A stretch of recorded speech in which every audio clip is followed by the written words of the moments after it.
for local sports is here. OKC's CBS Sports Radio 105.3 presents high school football. From first down to touchdown, every big play. You'll hear it live. Feel the victory. The path to a state title is here. The high school game of the week, right here on OKC's CBS Sports Radio 105.3.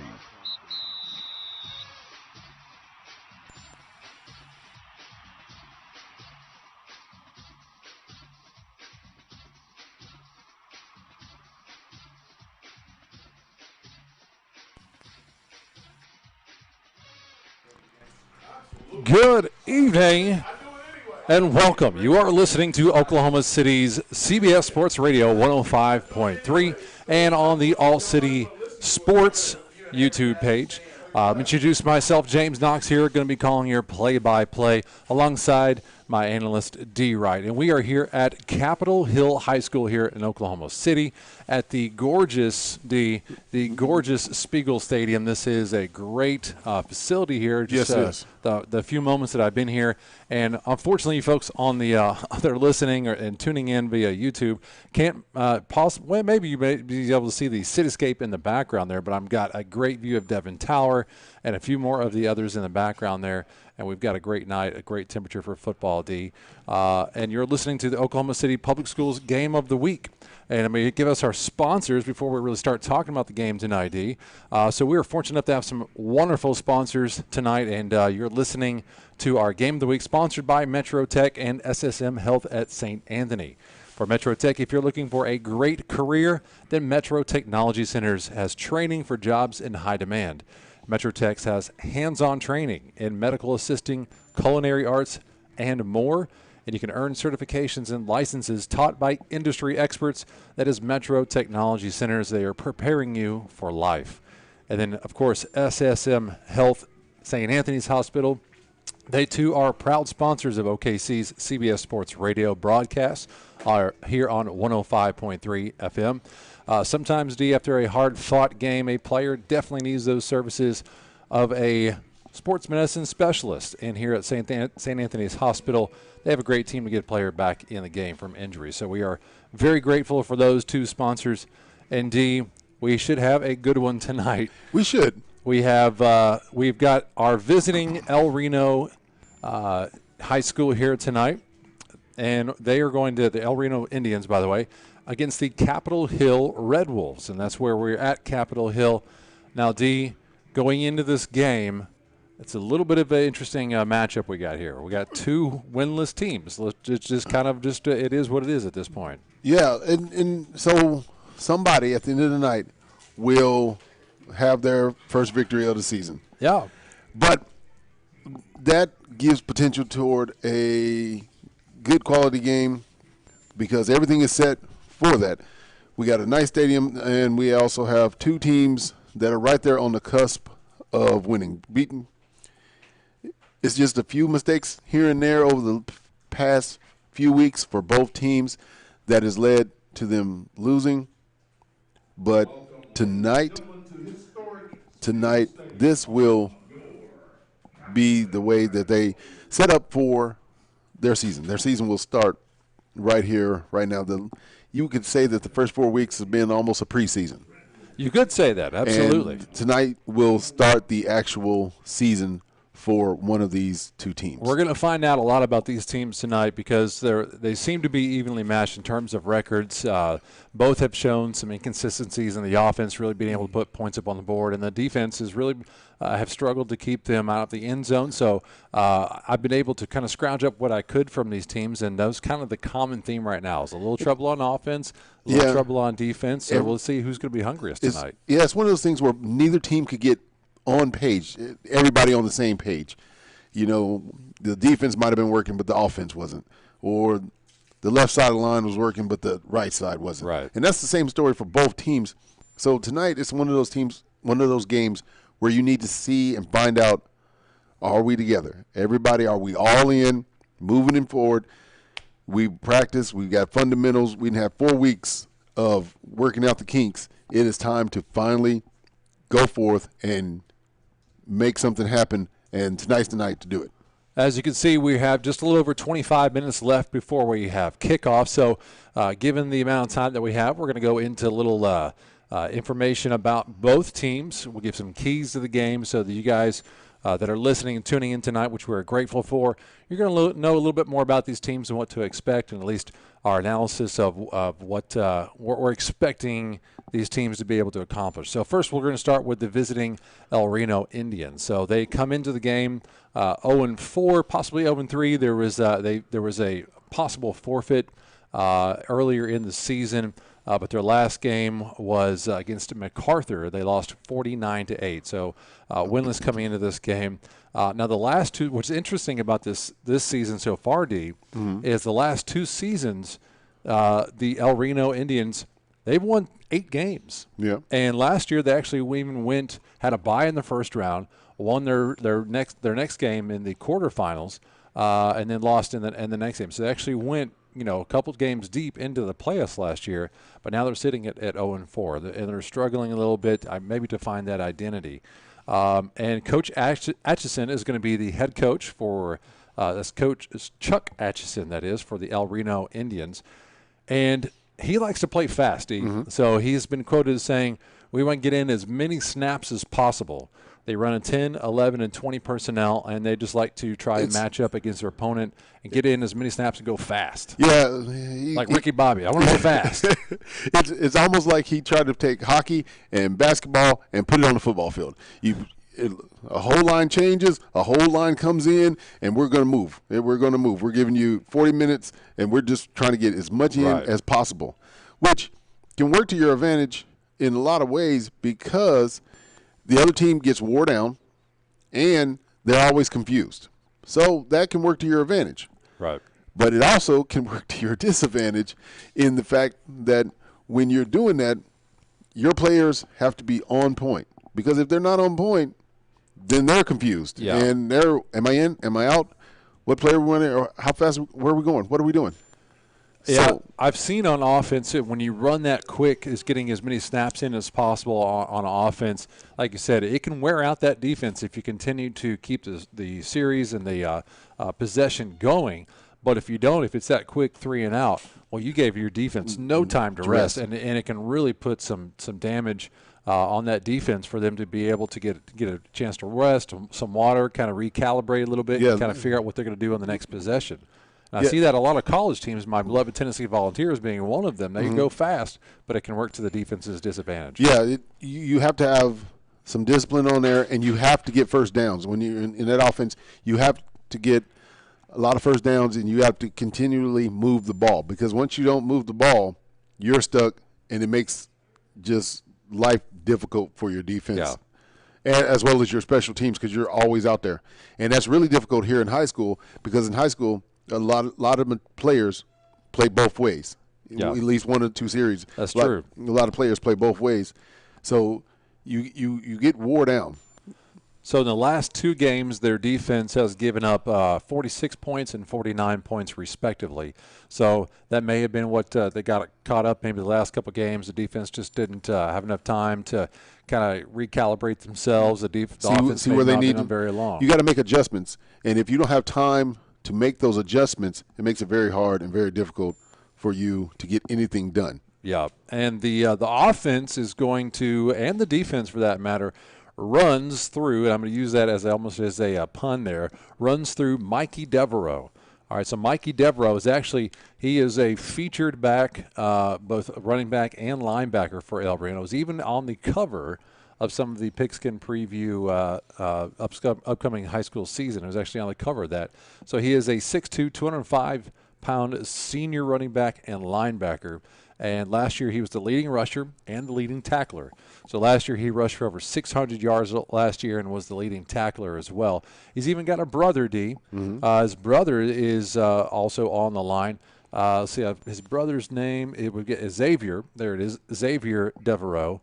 So they've got a tandem on their team, as well as a couple more brothers, which I'll tell you about here in just a moment. But Mikey Devereaux is the focus. If they can keep that ground game going, wear the other team out, work that clock, the offense runs through him. Yeah, he's a very smart player, and he's able to move sideline to sidelines when he's on defense, and well, I'm gonna get to his offense, but he moves sideline to sideline, and he uses his speed as well as his quick thinking to get and analyze where he's supposed to be. So as that linebacker position, he moves sideline to sideline. Now on the offensive side of the ball, he just like you said, everything runs through him, and as it runs through him, he can help control that clock, move those sticks. It's just eating up the field. Right. He's a yard eater, and just slowly churning, and he's hard to bring down because with his size and his speed, he is hard to bring down. He is a load. And they're going to be running behind a hyped-up senior lineman in Caleb Helbutta, also a senior. He's number 52 on the line. So there's a lot of praise about him. He's a big-time player, big-time kid. So that's going to be one of the focuses of where Devereaux is going to be running behind. And then on the defensive side, they run a 4-2-5, and they attack from all angles. Right. So they're going to come at you. They're going to put the pressure, and that's, of course, what is going to make the Capitol Hill Red Wolves make those decisions quickly, put the pressure on them, and see if they can beat them deep or make them throw over their heads. The pressure is going to make them have to make a choice pretty quick. Yeah, and because they can throw, and the Indians use the run game to furnish their passing game. Mm-hmm. They use off that, and they will run it, and then all of a sudden get everybody drawn in and then throw it over the top deep because their quarterback has a nice arm on him, and he can throw the ball. He's got a little bit of accuracy problem, but he's got arm strength, and he can get the ball all over the field. And a couple of those guys on the defense to key in on are going to be, from what I can tell, I say twins. We have Bradley and Braden Chavers. They're both seniors, both 30. Their numbers are 30 and 31. A couple of the cornerbacks there, they're going to be making sure they keep the pressure on the receivers and playing that tight coverage there. So those are some of the players we're going to be looking out for on the Indian side. Now I'll switch over to the home team here. It was kind of hard for me to dig up some info on the Capitol Hill Red Wolves here. Best as I can tell, so they're a little bit of a wild card, D. They've been kind of switching classes from 6A, 5A. They're trying to establish themselves within this class right now. So they're trying to find some traction here. By the OSSAA rankings, they've been forced to kind of compete against some more established programs. Right. So they're trying to find their way, trying to find their identity. But I did find out that they are 0-5 in the season and have had struggles, same thing. So last game they actually played Southeast, lost 82-0. So they need to find their identity. They need to find some rhythm. They need to find some small things. And that kind of seems to be a common theme that I've had some of our previous games in the season. They need to find a couple of good things and then really kind of just harp on that. Just and build on it. Yeah, build on those little things, find some little small victories, and go from there. I really want to watch the Red Wolves' offensive line because their line is almost massive. They are very good size. Now, I want to see if they're working as a unit because I think their identity is going to come from their offensive line. And if they can work as a unit and move some people around and almost become some bullies where you got to push some people around and not in the sense where you stand up to a bully and the bully falls down. Not in that sense, but in the sense that they need to get mad. They need to get mad and start pushing some people around, but work as a team, as a unit. That offensive line for the Red Wolves, if they can move some people around, create some holes, because maybe that identity will start. You can keep the quarterback clean and create some holes for the running backs that the Wolves have, because they do a variety of runs. It's going to be able to maybe start that identity process, maybe start figuring out who they are. They just need to start up front. Find something to feel good about. Find something that's going to kind of be able to build on, like you said, and really give them some more confidence going forward. And like I said, let's face it, we've got two winless teams, so it doesn't sound like from just the black and white of it that it's going to be a good game. Good game. But we've got two teams that have a lot on line right now. They're both going to be hungry for this. So I want to find out who wants it the most. You're absolutely right. So that's going to be kind of our little tidbits about both teams coming into this game. I'm interested to see who's going to string some plays together, who's going to get that W. So that's going to be a little feature on both games. We're going to take a break. And when we come back from our break, D, we're going to go into our keys of the game. on what we expect both teams to be able to focus on that's going to give them the edge going into the game. So you are listening to the OKC Public Schools Game of the Week here on CBS Sports Radio 105.3 FM HD1. James Knox here on your play-by-play. My analyst D. Wright. We'll be back in just a moment, give you some more keys to the game. We got just about 15 minutes before kickoff, so stay tuned. Injuries don't wait. For business hours, now you can be seen 24/7 for sports injuries. Whether you have a sprain or a broken bone, at the SSM Health Bone and Joint Injury Clinic at 13401 Northwestern. The thing with car buying nowadays is just how many options there are when it comes to where to actually get a car. Dealerships, websites, auctions, private sellers, and so on. But knowing exactly where to get your car loan makes it all much less stressful. That's where Communication Federal can help. There's a reason we're known for auto loans around here. Lots of car options and lots of places to buy, but only one choice for an auto loan. Communication Federal Credit Union. Programs with interviews from coaches, players, and Millwood administration, hosted by Gary Woods. This show is live on location at The Kitchen by B&B Catering, 4709 North Lincoln Boulevard in Oklahoma City. It's the Millwood Falcons Coaches Show every Tuesday at 6 p.m. Listen on CBS Sports Radio 105.3, the Millwood Falcon YouTube page. It's the Millwood Falcon Coaches Show. At Lowe's, we believe fashion and function should live together, especially when it comes to flooring. That's why we put together a showroom with the top stylish brands like Bruce Hardwood, SmartCore Luxury Vinyl, and Satori Tile, all known for their reliable durability. See everything our showroom has in store for you. Order now and get it installed with help from Lowe's. Home to any budget, home to any possibility. Install available in-store only and through independent contractors. See Lowe's.com for details and licensing. U.S. only. Congratulations to Oklahoma City CBS Sports Radio Super Prep Player of the Week, Edmond Santa Fe Demarius Robinson. Robinson is a freshman running back for the Edmond Santa Fe Wolves. He ran for over 200 yards and 5 touchdowns to help his team beat Westmore 48-10. And now he qualifies for Prep Player of the Year. Congratulations to Demarius Robinson of Edmond Santa Fe for being selected Oklahoma City CBS Sports Radio 105.3 FM and Super Prep Player of the Week for Week 5.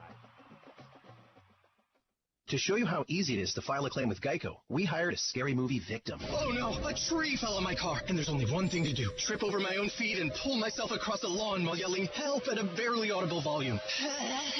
Sorry to interrupt, but you filed a claim with Geico, so you've got a designated claims team to help you. This Geico sounds suspiciously reassuring. Are you sure I don't end up getting surprised with an unexpected twist? Just that your Geico team will always be there to keep you updated. No! What is it? Oh, nothing. I just didn't see that coming. Geico. Great service without all the drama.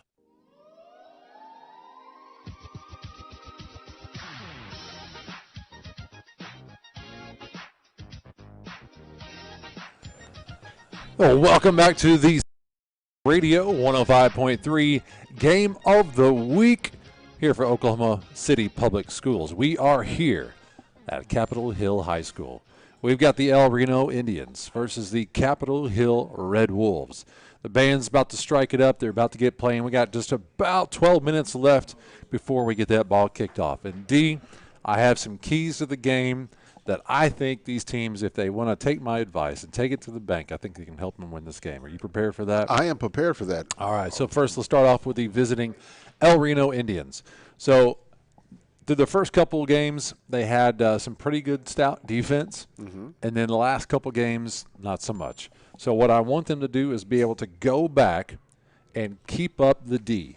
All right, go back to the old school ways. Maybe they lost their way and get back to that tough defense, D. Basically return to what they used to be over the last few years. Exactly.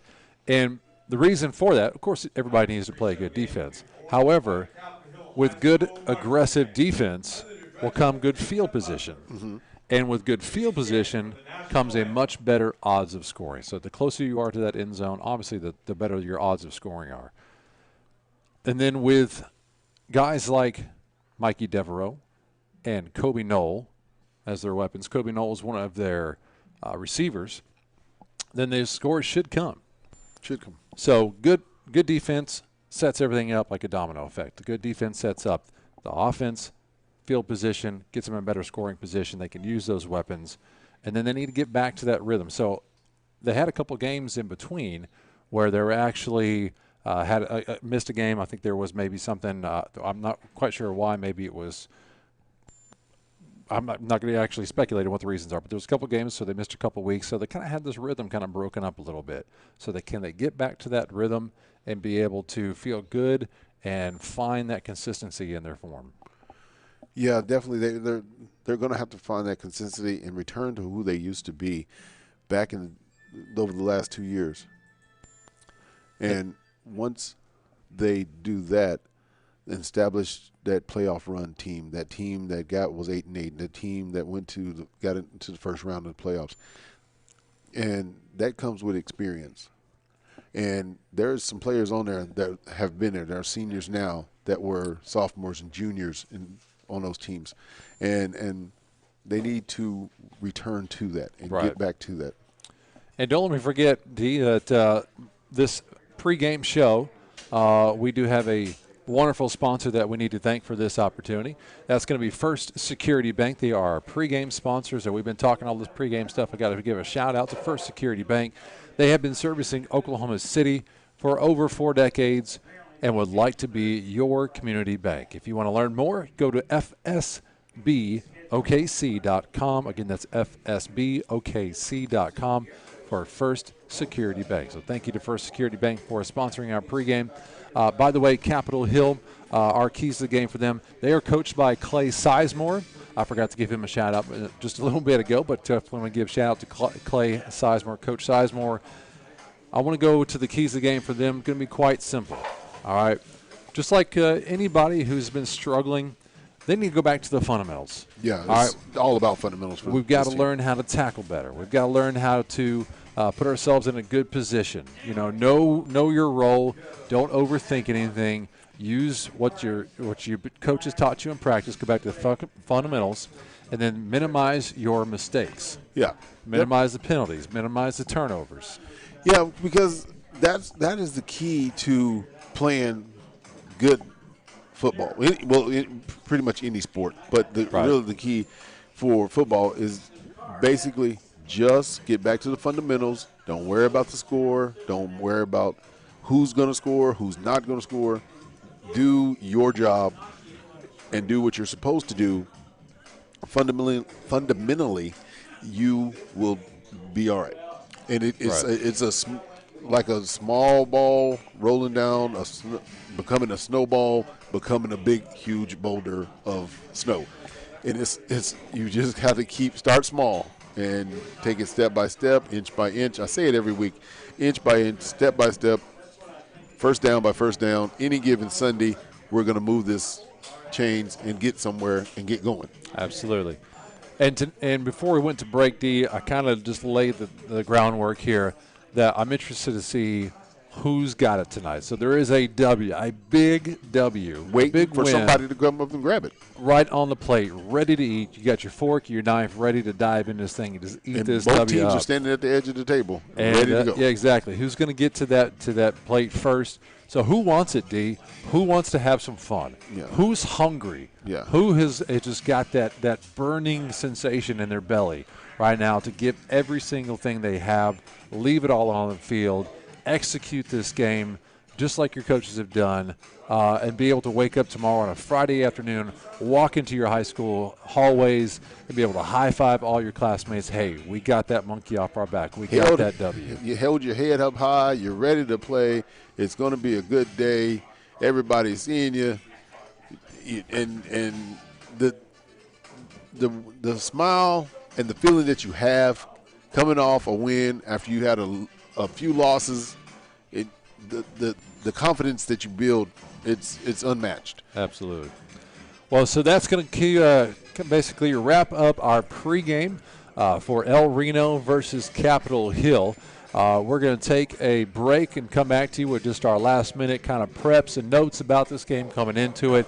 Once again, we want to thank First Security Bank for being our pregame sponsor. If you want to go find a community bank. They would like to be yours. They've been in service for over 4 decades. Check them out at fsbokc.com for First Security Bank. So we'll be right back after these messages with our last little notes. Thanks for tuning in. Injuries don't wait. For business hours, now you can be seen 24/7 for sports injuries. Whether you have a sprain or a broken bone, at the SSM Health Bone and Joint Injury Clinic at 13401 Northwestern.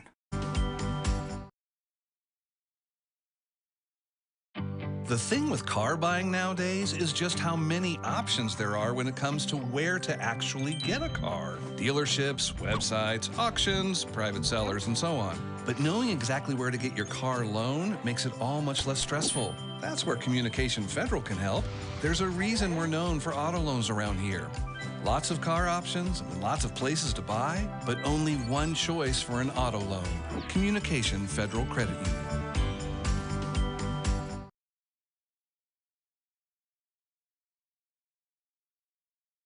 But new cars, they're finally being shipped out to the dealers, meaning the used car hype, it's coming to an end. But before it does, cash in on your car at Boomer Kia. It doesn't matter what's wrong with your car. Boomer Kia wants it, even if you owe $8,000 more than it's worth. Boomer Kia will give you cash for your car. Or you can make the switch to a brand new Kia with 0 money down and 0 payments for up to 6 months. That's a brand new Kia with nothing down and no payments for up to 6 months. Are you unsure about your credit? Get pre-approved instantly, all without hurting your credit. Just click the iPreCheck banner at boomerkia.com. I'm James Wade, General Manager at Boomer Kia, and I am here literally every day. If you are not 100% satisfied, don't leave. Come see me. With approved credit with KMF. Deferred payments by dealer. Interest accrues date of sale. Plus tax tag and license expires 10/5/21. Can I get a weight reading on the cat in exam 3? Zuri needs a new vet tech after their current one literally moved to a farm. But finding an ideal replacement takes some training. This is like herding cats. Indeed can help them hire great people fast. I need Indeed. Indeed you do. Schedule virtual interviews and talk to candidates right from your employer dashboard. Visit Indeed.com/credit and get $75 towards your first sponsored job. Terms and conditions apply. Orthopedic injuries happen when you're active, not when you're just sitting at a desk. That's why you need access to injury care 24/7, and it's now available at the Bone and Joint Injury Clinic at the SSM Health St. Anthony Healthplex in North OKC. Walk in or schedule online at ssmhealth.com/injury clinic. Whether you have a sprain or a broken bone, now you can skip the ER, but not the expertise at the 24/7 Bone and Joint Injury Clinic at 13401 Northwestern. Kansas City Chiefs football is here. KINB 105.3 FM, HD1. Kingfisher, Oklahoma City. A Perry Broadcasting Station.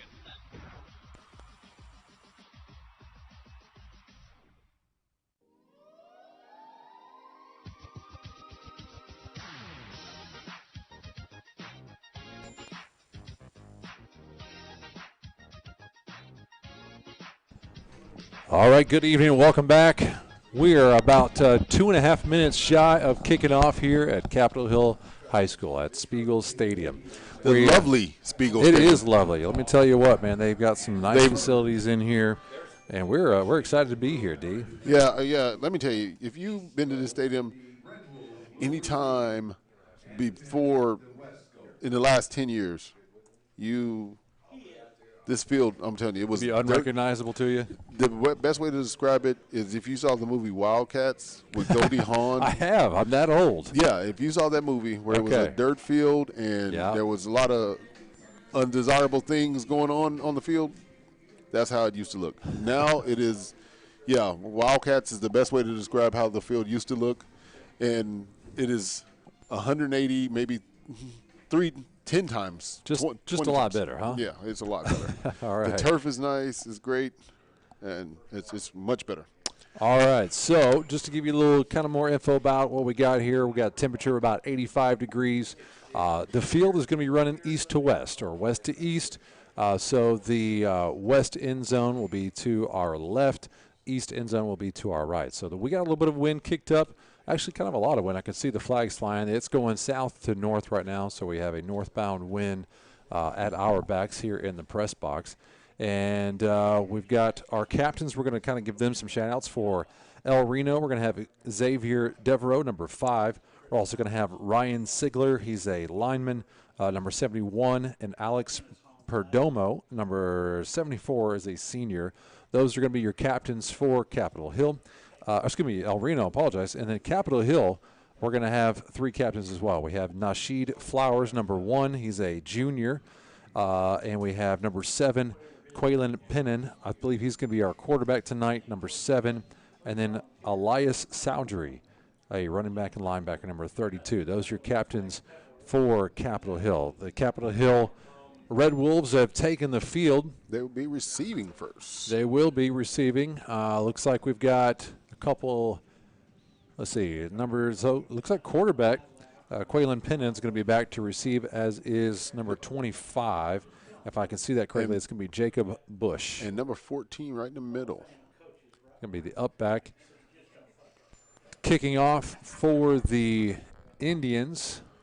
With number 22. Number 22 will be Kenneth Solis, a sophomore kicker.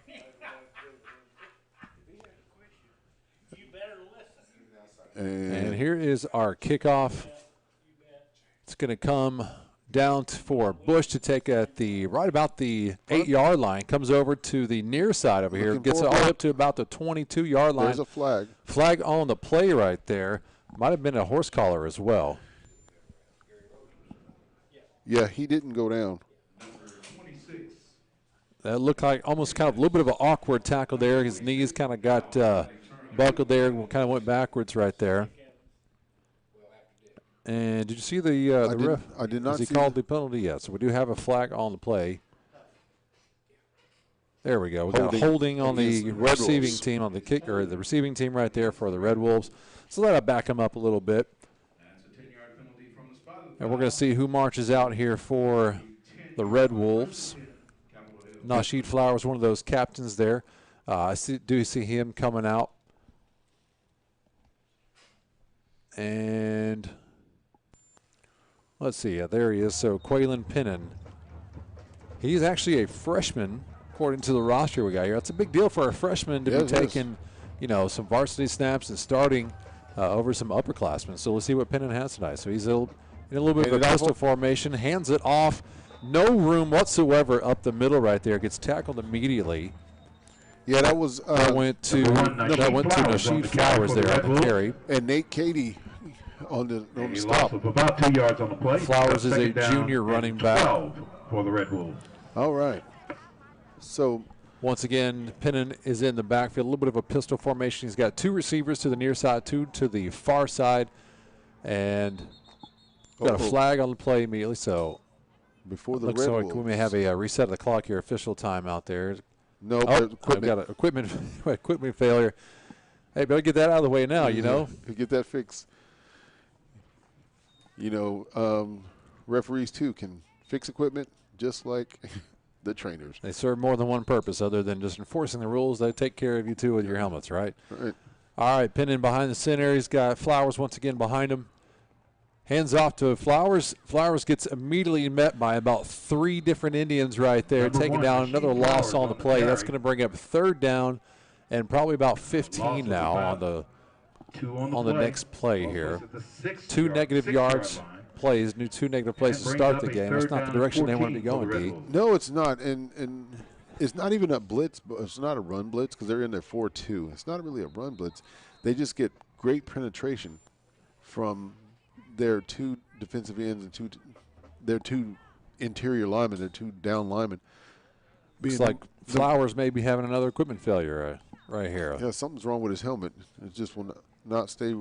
Got to protect our players, make sure that their heads are in a good spot. We don't want any heads smushed around, so they're going to look out for the players here. All right, now they've got 3 receivers to the top side, 1 to the near side, still in a pistol formation. High snap.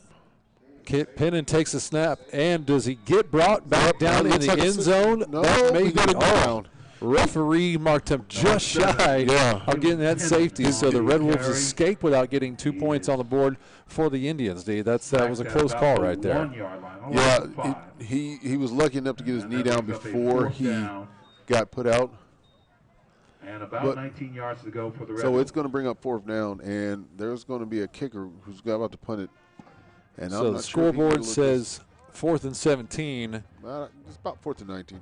And I've got Oscar Suarez, another freshman, as our kicker there. Takes a snap, gets a boot, hits the back of his own player, scoops it up, brings it back out of the end zone to about the 2-yard line. There's a flag on the play. There's a flag also there. Another flag on the play. Well, that's the last thing you want to do is hit your own guy in the back right there. Yeah, well, it looked like it slipped out of his hands as he was trying to punt it there, and then it was a low snap, so it just kind of went off his foot awkward, and he was trying to rush it. The ball just had no height on it whatsoever, just kind of a line drive right into the backside of one of his players. We're still trying to figure out what the penalty is. It might be looks like it's going to be on the Red Wolves, and the referee's looking over to Coach Sizemore to find out, to Coach Atchison to find out if he wants to decline the penalty. They're going to turn over on downs. They're going to decline the penalty. Too many players on the field for the Red Wolves. There he goes. You hear the PA announcer. Too many players on the field there. So that's going to bring up first and goal for the Indians on the 2-yard line, where just over 9 minutes left in the first quarter. So we talked about at the beginning of the game, D, that that field position is going to come in handy. I told the Indians they need to keep up the defense because the good defense is going to give them field position. Good field position, better their odds. Well, how about your odds right now on the 2-yard line with first and goal? That's about as good as odds as you can get. Four straight plays of negative yards. Cooper Parks at your quarterback. Takes a snap, gets a handoff right up the middle, and you've got a touchdown for the Indians. First play of the series, first play of the game for the Indians. The touchdown goes to number 34. That's Mikey Devereaux. We talked about him in the pregame. So one touchdown for Mikey Devereaux. That's as good as odds as any. Starts off the game really well. Gets 6 points for his Indians on the board. Touchdown run. And now we're going to be kicking for our extra point again. Our kicker for El Reno is Kenneth Solis. And let me tell you, he has a foot on him. He can really kick it. Oh, it's a fake. So the bad snap. Now he's looking down into the corner end zone, makes a run. Devon Smith takes a bad snap, makes the lemonade out of it. Yeah. He got dealt the lemons there. He did have a man rolling out open in the end zone. But there was no need. He had that speed. He was able to get to the corner and scoot inside the cone. Absolutely. Devon Smith just turned on the afterburners, finds the corner of the end zone, gets a 2-point conversion out of a bad snap. Boy, that is a heck of a way for the Indians to start this game, is just get a few kind of bounces their way. Yeah, everything is working in their favor right now, and that's how you want to play a game. That's how you want it fundamentally to work for you, is just everything bounce your way and make it easy. So after 2 plays, it is 8-0 in favor of the Indians over the Red Wolves. So we had one play where Mikey Devereaux takes up the middle on a kind of looked like a run-pass option there, a run or RPO. Yeah. Yes. And gets it right in for his team to get it the first score of the game. They're up 8-0 over the Red Wolves. Now Solis is back again to kick. You know, both these teams run similar offenses in that using that spread, do a lot of RPOs. But where in the Indians, in their favor, with Mikey Devereaux, they just come straight ahead. Solis gets a heck of a boot down to the 5-yard line. Looking for a block. And he's got a little crease out here to the near side. There is a ball loose, but I think he was down before that happened. He gets down to the 20-yard line there. That is going to be number 14, Kavon Brooks. For the Red Wolves, he is a sophomore receiver and safety.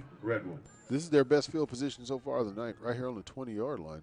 So they want to make sure that they are going in the right direction this time to stay penalty-free, see if they can get a couple of positive plays together. Yeah, they weren't able to do that the last possession. Shake off that last possession, forget about it, and come out and let's do something great this series. As I've heard some other former coaches say, snap and clear. Just snap that out of your head, clear your mind, get back to the next play.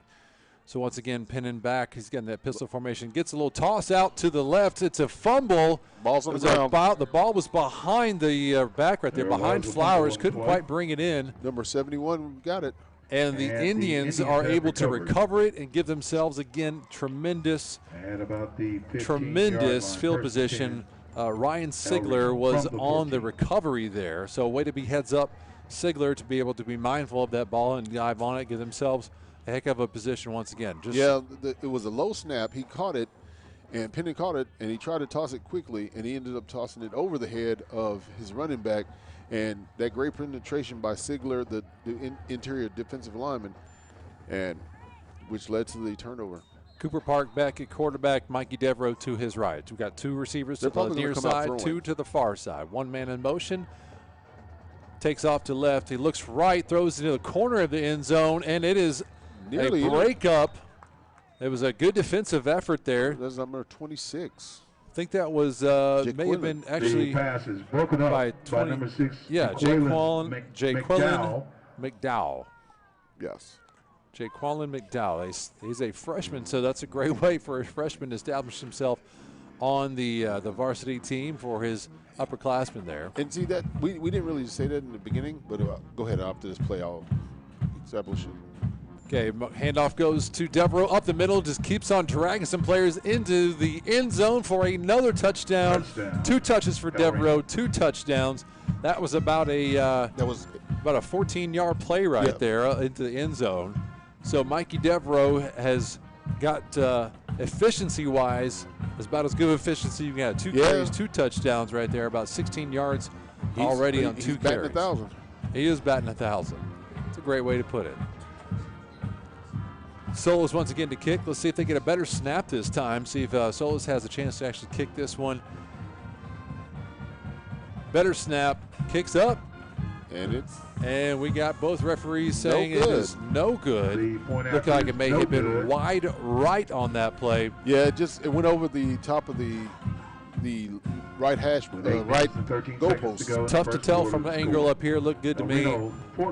So we now have a score of 14-0, just over 8 minutes left to go in the first quarter. With the Indians have already brought it to the Red Wolves at just 2 possessions. So the Red Wolves have got to get themselves together, Dave. They need to be figure out. We said they need to eliminate the mistakes, right? Minimize those, play the fundamentals to be able to really not shoot themselves in the foot. 2 possessions down, they haven't been able to do that. They got to collect themselves. And right now, it's just what we didn't say in the pregame is that Capitol Hill has a lot of freshmen on their team and freshmen and sophomores. So that's going to make a little difference in experience because,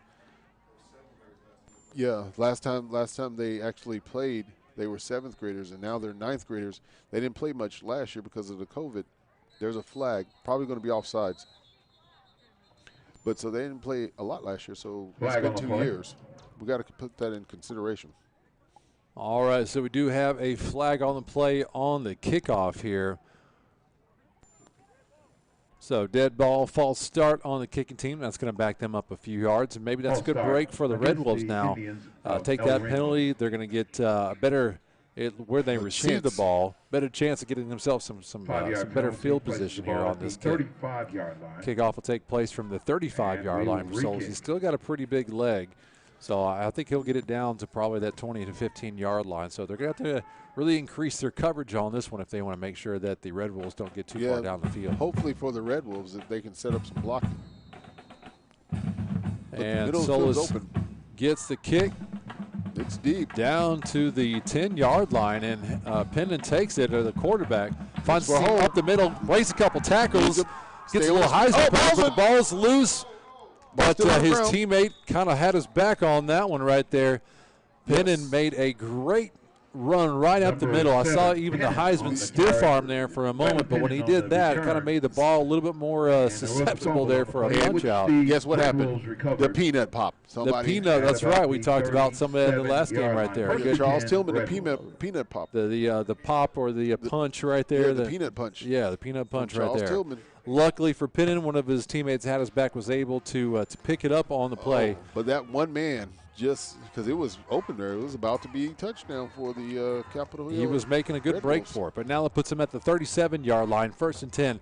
He's got some running backs in the backfield now. Looks like we got 3 backfield, almost like a wishbone right now. Reverse wishbone.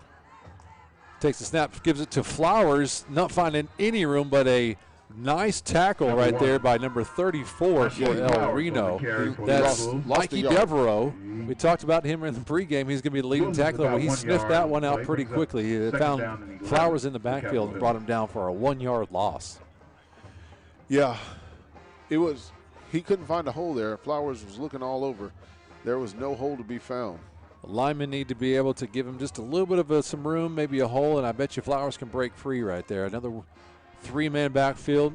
Ball's on the ground. Ball's on the ground once again. Kind of a bad exchange there to Flowers from Pennon, but I think Pennon was able to fall down on it again and save the possession. No, I apologize that the Indians were able to recover that. My apologies. I thought he got on it from my angle here. 34-yard but the Indians snatched it up again. So right now, we're looking at the first possession was a bad punt into the backside of a player. Then we've had 2 fumble recoveries by the defense for El Reno. Offense off to a rough start, They have not figured out. I thought they were going to give themselves a good break on that kickoff return, but the mistakes of the fumbles, that's going to really kind of just deflate your balloon right there after a good return. Yeah, they can't even get air in that balloon right now. I'm pretty sure the Indians are going to come out passing here. Dawson Holland, number 24, is going to be the receiver to the near side, the closest to us. He's in a 3-man group right there. But Parker gets it out to his receiver on the near the sideline, number 17. That's Colby Noel. We talked about him in the pregame. One of the many weapons here for El Reno. 8 yards. 8-yard reception on there. Number 3. So a very nice quick out throw to the sideline there for Colby Noel. They're going to line up again and trips to the near side. We also have Devon Smith in this kind of grouping over here near us. Devereaux to the left of Parker. They're going to hand it off to him. No, I apologize. That's not Devereaux. It breaks up the middle, gets down to the 5-yard line. That's actually Malachi Nicholson. Sorry, folks, I saw the 3 on the jersey. I thought that was Mikey Devereaux, number 34. That was number 3, Malachi Nicholson, a sophomore running back. Found a big hole up the middle, gets all the way down to the 4-yard line right there. Yeah, that was a big run. He just turned on the Jets and just went straight up and just kind of just bulldozed over a couple defenders there. Great run. And I would run the same play again. Take it to the other side. So Nicholson on the right side of Park now. Got a man in motion. Once again, that's Deacon Martin. Back of the end zone. Nice throw and catch into the corner of the end zone. A fade route. Another 6 points for the Indians right there. He just went up and snatched that one out of the air, It was a nice fade route. That's to number 17. Once again, that's Colby Noel, your senior receiver, and he just made that look way too easy. Found it up in the high point of the ball, brought it down. Quarterback for the Indians, he really had pinpoint accuracy right there when he threw that, and he put it where only his receiver could get it, and just made it a jump ball. And knew exactly where he was going with it, as did Noel with the reception right there. Another bad snap on the point after right there. He got it up and good. But the holder was able to get it down. That's Devon Smith. So great effort by him to get that ball up, and a great effort by Solis to keep his composure and get that kick up for another extra point. So it brings the score now for the Indians 21-0, 5.5 minutes left in the game. We're going to go ahead and give ourselves a quick 30-second break. Thanks for tuning in to OKC's Public Schools Game of the Week.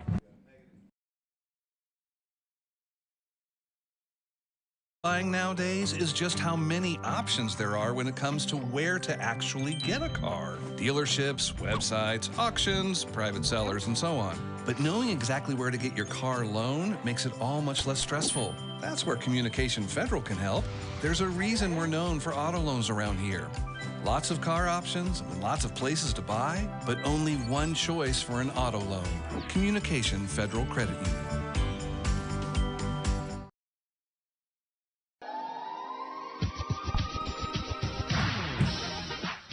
We are back here at Spiegel Stadium here at Capitol Hill High School. Thanks for tuning in. We got a score on us of the 21-0 for in favor of the El Reno Indians. Kickoff from Solis is now in the air, going to Red Wolves receiver. We've got Kavon Brooks. finds some Indian defenders there. He's still battling, and his Red Wolves teammates, they're not going to let him go down. They're pushing him for an extra couple yards there. They stood him up, and every time the Indians tried to knock him down, his Red Wolves teammates stood him back up and kept him moving. Good effort there by Brooks to be able to get themselves a couple more. 25-yard line is going to be the start. All right, so better field position, almost as good as their previous possession, but let's see if they can kind of turn some things around. I think the Coach Atchison right now is just trying to get him settled down. Say, hey, fellas, all right, let's keep our nerves about us. Let's go back to executing. Practice. You know what to do. Yeah, exactly. Go back to what we go over in practice, or what we've taught you. Keep your nerves about you. And let's get this. Let's get a score on the board. Just under 5 minutes left to go in the first quarter. We got a new set of receivers in now. So, again, in the backfield, we've got three. We've got We've got Elias Soudry, one of our captains for the game, gets the ball out to Andrell Ridley for a short pickup there. Reception for the Red Wolves. That's fine. It's a good pass, a good catch. I'm sorry, that was about 2 on the play. That was a gain of about 2 on the play. There we go. So I was looking at the marker in the wrong way there. Just get a short pick up there. That's where they need to go. Keep moving that ball a couple, 3 or 4 yards at a time, D, and they've got themselves a first down. Yeah, you want to keep moving the ball and stay upright. Just don't try to do too much fancy. Just get moving. Low snap, ball's on the ground. Quarterback picked it up. Hennon has another problem with the snap right there and just tries to basically make anything he can out of it. That's going to be a loss on the play. We've had to seem to have a lot of bad snaps for the Red Wolves. That could be a simple problem they should be able to fix throughout the game, D, because if you can't get the snap in the right position, it's going to kind of really disrupt your offensive flow. Yeah, with that, you need everything starts with the center. And like I said in pregame, the offensive line, they've got to work as a unit, as a team.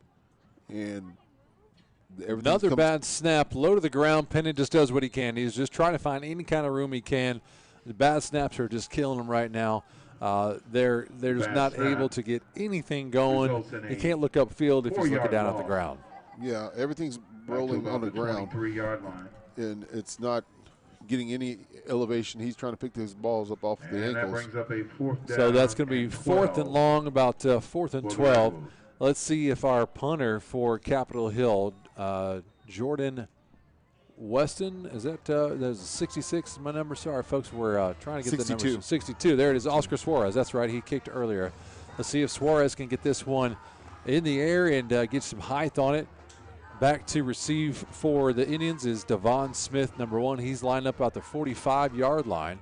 Suarez gets it off, a little bit of a line drive, gets a nice bounce. It's Fumble from Smith right there. Wasn't quite able to field it cleanly, but he got a lucky bounce on that one. Was able to corral it back, get it up to around the 37-yard line right there. Get themselves a 1st and 10 on the Red Wolves half of the field there. Yeah, this is their worst field position so far. They have it on the 37-yard line of the Red Wolves.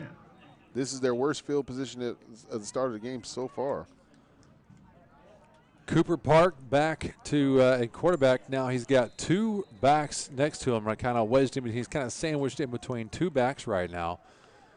Looks like They're probably going to run a counter right here to the outside. 2 receivers to the far side.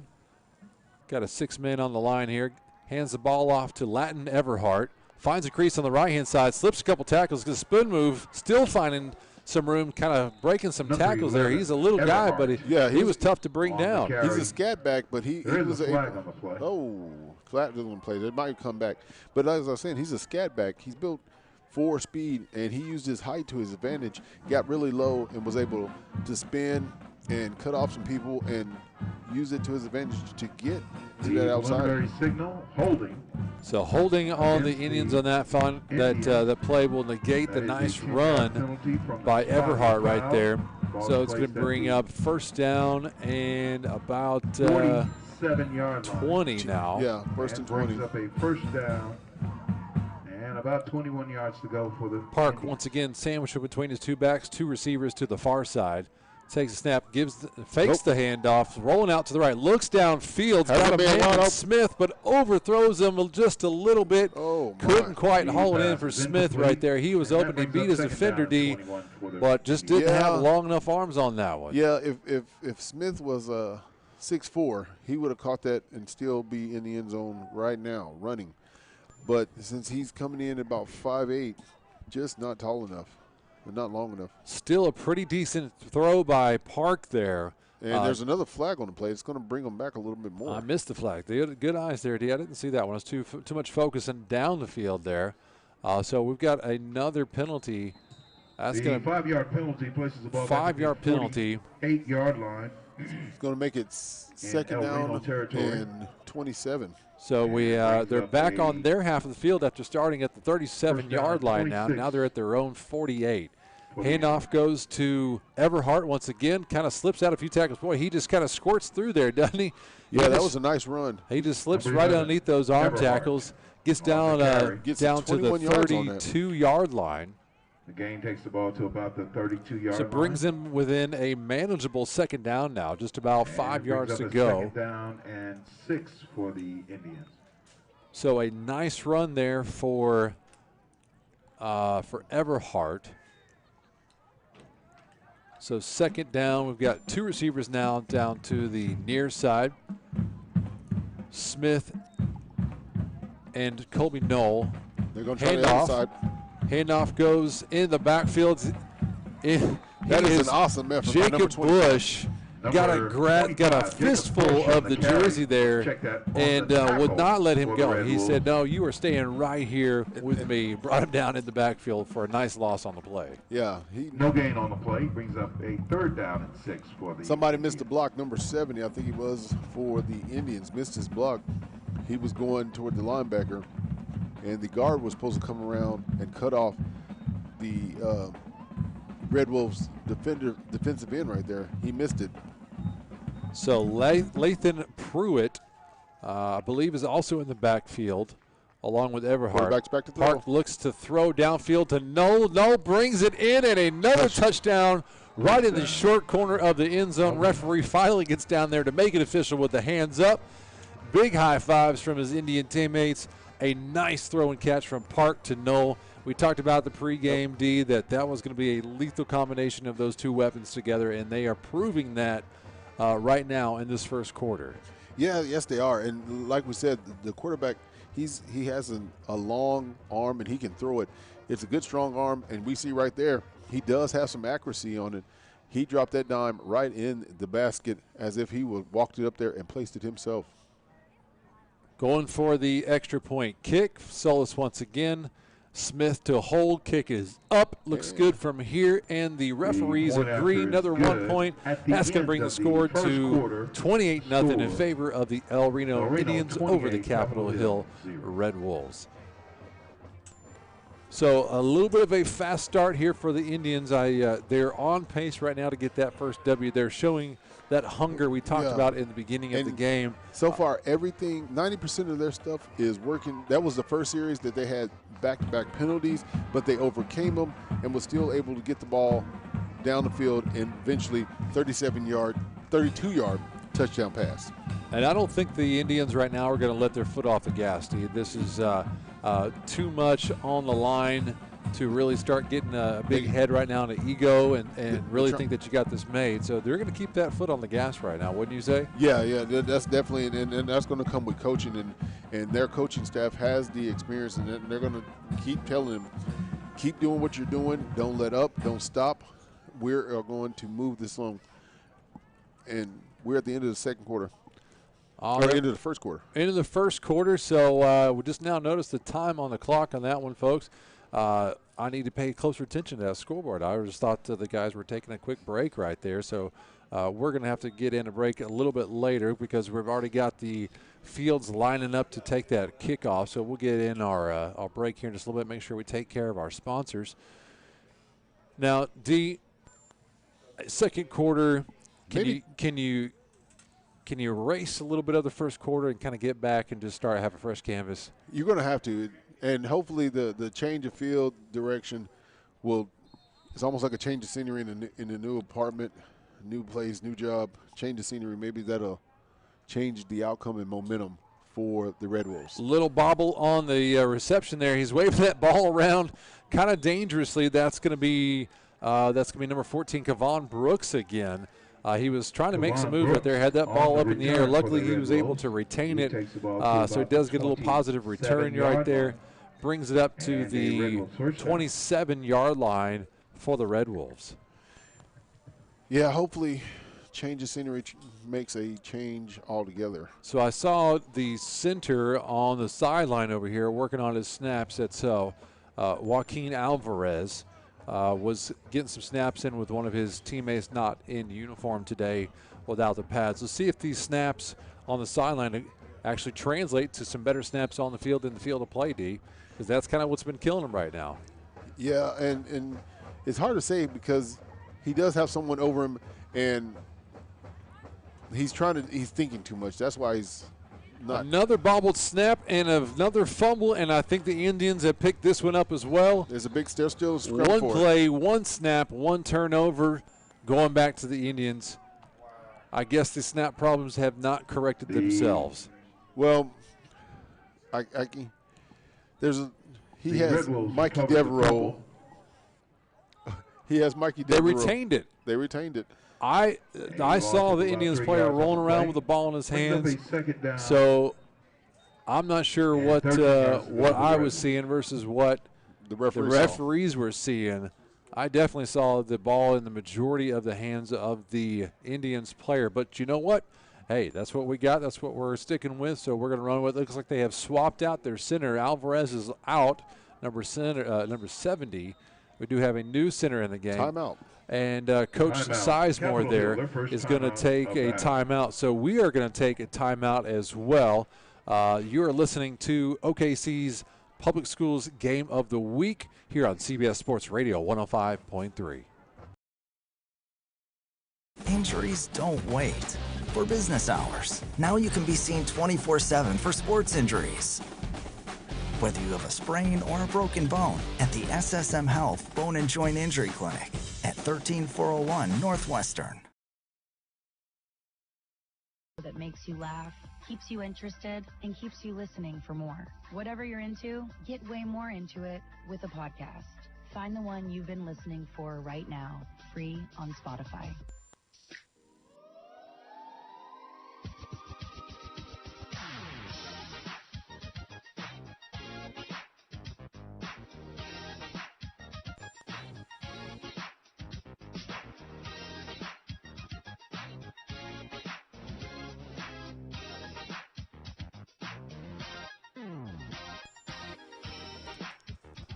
Thanks for tuning in to the CBS Sports Radio 105.3 Game of the Week in high school football here in Oklahoma City. We are back from our break, and another low snap and bobble, and this time I'm pretty sure the Indians. Well, the quarterback tried to pick it up and run with it. Yeah, should have just fallen down on it. And out of the timeout. Recovered by the Indians. Yep, recovered by the Indians. So out of the timeout after they had a bad snap and somehow retained that possession, out of a timeout, they have another bad snap, and they lose this one to the Indians. Now the Indians are going to be in deep territory in the end zone right off the bat, D. And the Red Wolves have continued to just shoot themselves in the foot because that's about where that ball is landing each time, right about the foot. Yeah, and it's just rolling around on the ground, and the Red Wolves can't get out of their own way. They just can't get the car started to move it. The Indians are going to take over on the 15-yard line on the right hash, so going to be on the near side to us here in the press box. They're going to the east end zone. And Park once again lined up at quarterback. Looks like he's got Xavier Devereaux, so a different Devereaux brother to his right. Devereaux gets the handoff, finds a crease on the left-hand side. He's got a blocker in front of him, runs right into a Red Wolves defender, and the defender brings him down right about the 5-yard line. So Xavier, brother of Mikey, actually gets the handoff for this one. Gets a nice run and brings up first and goal about the 5-yard line, right on the far side hash there, D. So a great first play right off of the new series right there. they're not having any snap troubles, and I think that's probably key to the offense right now. They're able to get right into their play. And they're also controlling the offensive line. The offensive line is in control, and they are setting great blocks and moving the Red Wolves backwards. They have the defensive line for the Red Wolves on skates. Devereaux gets the snap once again, the handoff, and into the end zone. Burrows just kind of just bulldozers over a couple defenders into the end zone, gets another 6 points on the board for the Indians, and they are just hammering it home right now via air, via ground. They've got it all working. They're playing at will now. right now. They have all the confidence and all the motivation. Everything's in their favor right now. Brings the score 34-0 in favor of the Indians. We're going to have another extra point kick. Devon Smith to hold, Solis to kick. Just under 9 minutes left to go. The kick is up. Solis gets that boot. Got a strong leg. Gets good height on that ball. Yeah, he's really a great kicker, and he can get some distance. He definitely has a good leg, and it's good to see some height on the ball. It's something that you don't see too often in high school football. Sometimes they're kind of line drives. They just barely get over that. Yeah, but he's got some. That crossbar there. In pregame, he was kicking from both hash marks as well as straight down the middle. He's got a good foot on him. Sophomore kicker. He's, I believe he's perfect on extra points. The only one that didn't work out for him was actually that 2-point conversion there. That it wasn't his fault. It was just a bad snap. It was a bad snap. Not what he was blocked. It was a bad snap. All right, so Solis once again set to kick off. Just under 9 minutes left in the second quarter. Back to receive for the Red Wolves. We'll have Pennon on the near side. I'm sorry, the far side. And I believe that's going to be Brooks on the near side again, right about the 10-yard line. Waiting for the signal for the referees.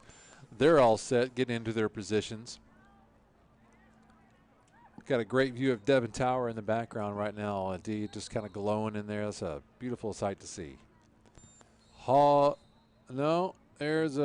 we do have a flag on the play. Solis was feeling good about that kick. I could see the kind of and his body language. He's like, I like that kick. That was a little disappointed that he's going to have to re-kick this. We do have offsides again. I think. Yeah, offsides on the kicking team right there for the Indians. That's been about their only mistake so far. They've had a couple of penalties on the kickoffs, D.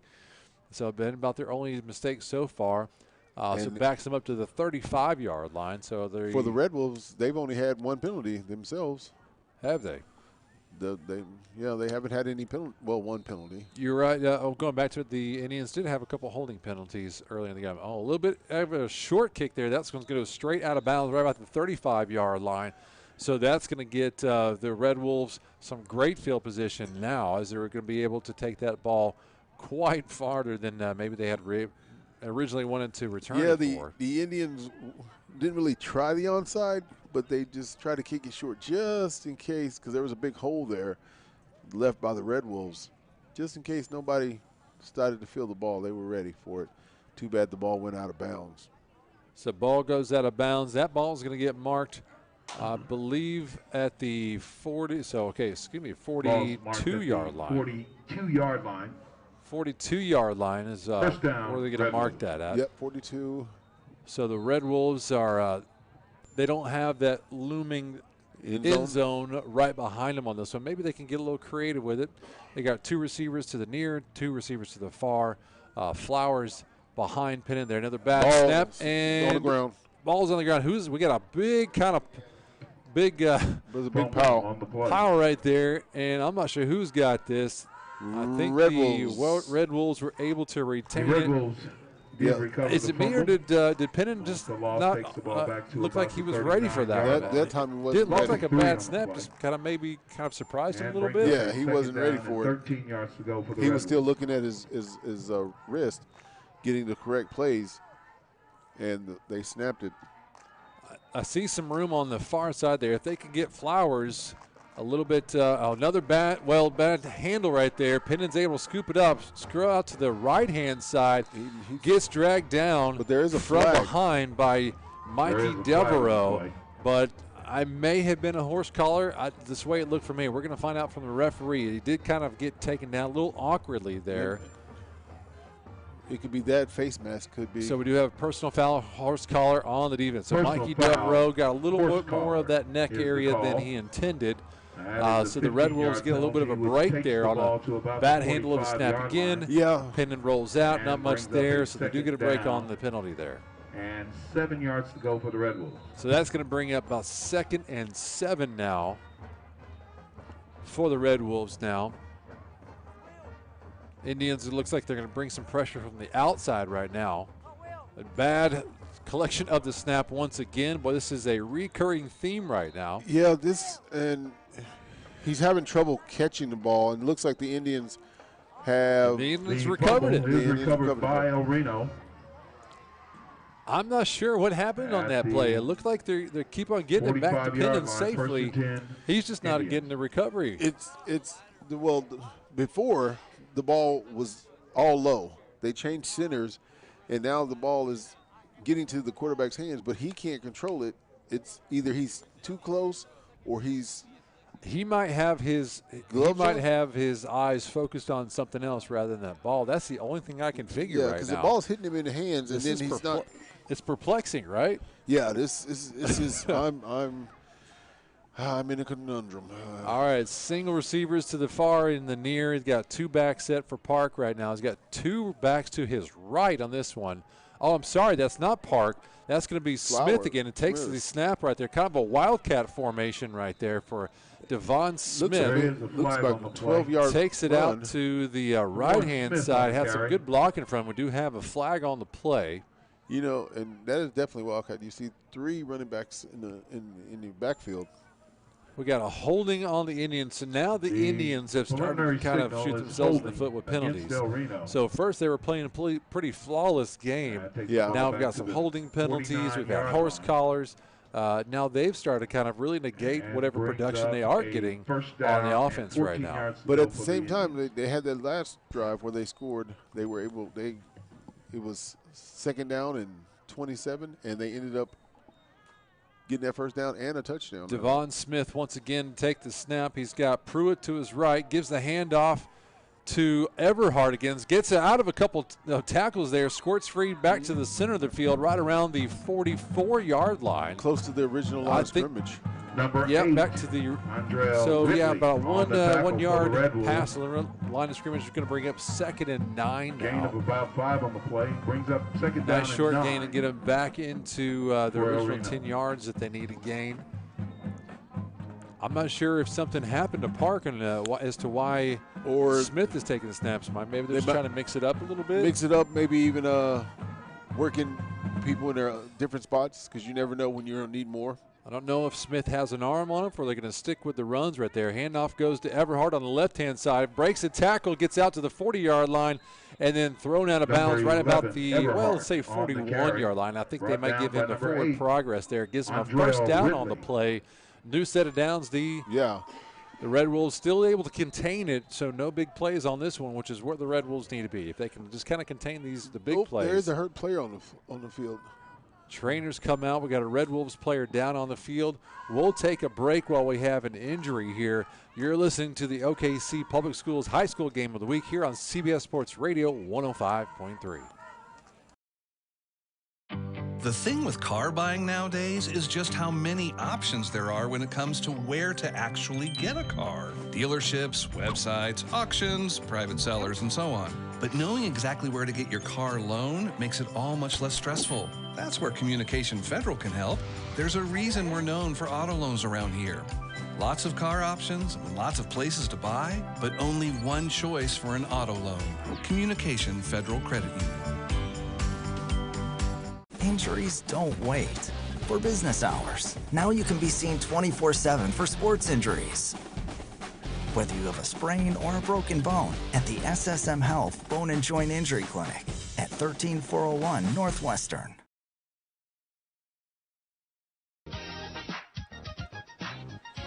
Welcome back.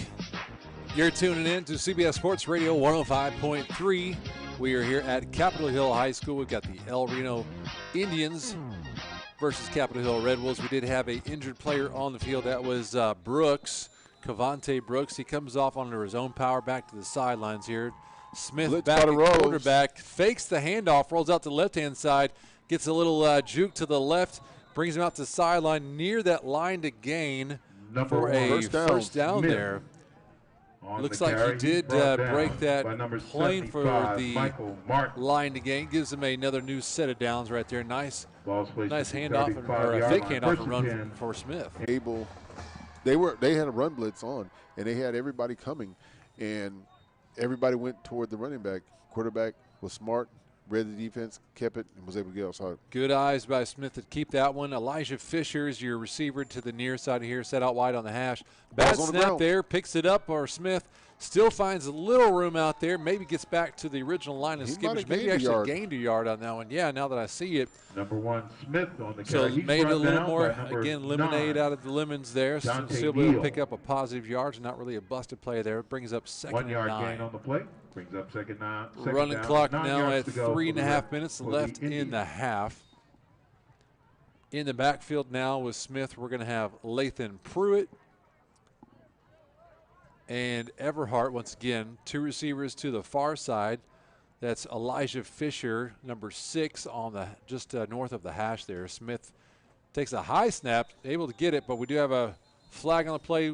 Referees blow that one dead. Looks like it'll be a false start on the offense if I read the referee there. Against the Indians. Yep, false start for the Indians there. Penalty. Second down and 15 for the Indians. Second down and 15. They're moving backwards now. They've not been able to get up and get forward. They keep shooting themselves in the foot. Also, receiver for the Indians, we have King Samad. He's also a freshman, so another young buck right there getting some PT. In the backfield, Everhart and Pruitt once again for Smith.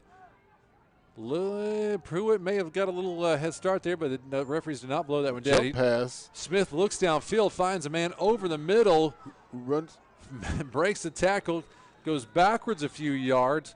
That's Xavier Carty, number 9 for the Indians, but we do have a flag on the play. I'm pretty sure that is not how they drew it up. Number 75, Michael Martin on the tackle, along with he threw it across his body while jumping to the tight end. There's a flag on the play. Well, to the slot back, and the slot back took it against the grain. So, yeah, it may have been a design run, and he just kind of maybe saw him standing wide open over the middle there. Decided ineligible to throw man it downfield, so it's going to come back. Okay, an eligible lineman or a receiver downfield for the Indians. That did not seem designed. There was a little confusion on there. They're going to lose some yards. Penalty's actually declined, so that brings up 2nd and 14 now. And that brings up a second down. And so trips to the far side on the north side of the field. Smith has got Everhart to his left. Got 6 down linemen right there. Handoff goes to Everhart. Looks like he's got a jersey once again. Jacob Bush gets another handful of jersey, just like he did a few possessions ago. Yeah, he got some grip strength because when he grabs a jersey, you go down. He's not going to let you go. So great tackle there by Bush to get whatever he can and bring down Everhart. Well, this is the first time tonight that El Reno has. So now they've got a decision to face right now. They got 4th down.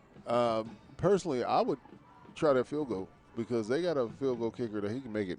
He was making it pregame. That's the long field goal. You're right. He does have quite the leg, but it looks like they're going to go for it regardless. They got a 4th and 8 for the Indians. Trips to the left. Another 6 down lineman right now. Everhart still in the backfield. Little false start there. That's going to back him up 5 yards. That may give them a little more something to chew on, whether or not they want to go for it on 4th down. Well, now I'd punt it. The 5-yard penalty places the ball back. The offense for the Red Wolves has shown no ability to really get anything going. So if you can pin them deep inside that 5, 10-yard line, have that end zone right at their back right now. They've had some bad snaps. Anything can happen. A bad snap could put that ball in the end zone. You can get yourself another score quickly. But on the same hand, you might as well go for it, because the Red Wolves have not shown that they can move the ball. So even if you don't get the first down, the Red Wolves have shown that they can't move it. All right, so you going to prove me wrong, or it's a good call there. Kind of a good yin and yang statement we had there. Either way, I don't think they could go wrong. You're right. Well, for me, I would go ahead and I would kick it. I would kick it. Yeah, that's a long 4th down to go right now. You got 4th and about 14 on their own, on the Red Wolves' 43-yard line. Yeah, I'd go and punt it. I would punt it. The offense is coming back on the field. Deacon Martin is a new receiver. Devon Smith still at quarterback. Looks like Everhart's his receiver right now. I'm not sure where the Devereaux brothers are right now. Rolls to the left for Smith. Looks downfield. He's got a man open. Heaves it up, but it's a little short. He was hit just as he threw it. He had Deacon Martin, who I just mentioned, on the field, open around the 10-yard line. But Smith just couldn't quite get the arm strength into to get to him. Yeah, like I said, he was hit as he threw it. He's still down. The training staff is looking after him right now. But on that, he couldn't get his feet set. He was trying because he's a shorter player. And so he was trying to throw over everyone by jumping in the air. And at the same time he jumped, he got hit. And that just took about 10 yards off the ball. So with an injury here, we'll take a timeout, get some good words in from our sponsors. You're listening to OKC's Public Schools Game of the Week here on CBS Sports Radio 105.3. Injuries don't wait. For business hours, now you can be seen 24/7 for sports injuries.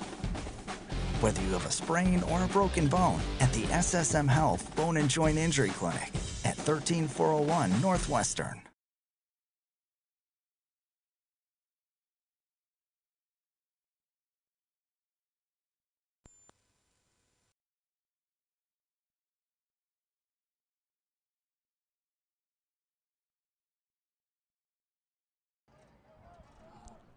All right, we are back at action here. The Red Wolves were able to put together a good defensive series there. Now they've got themselves a good field position here on their own 37-yard line. This is their most positive series tonight. So they got three receivers to the far side. Fake handoff. Nice throw from Pennon. He needs a blocker. Gets the ball out to the receiver, number 26 there. I believe that's Jaquelin McDowell again. Looks like a gain of 7. Number 26, McDowell. And brings it up to a second down after a 6-yard gain. About 4 yards to gain for their first down of the evening. So nice little play right there. That's what I want to see.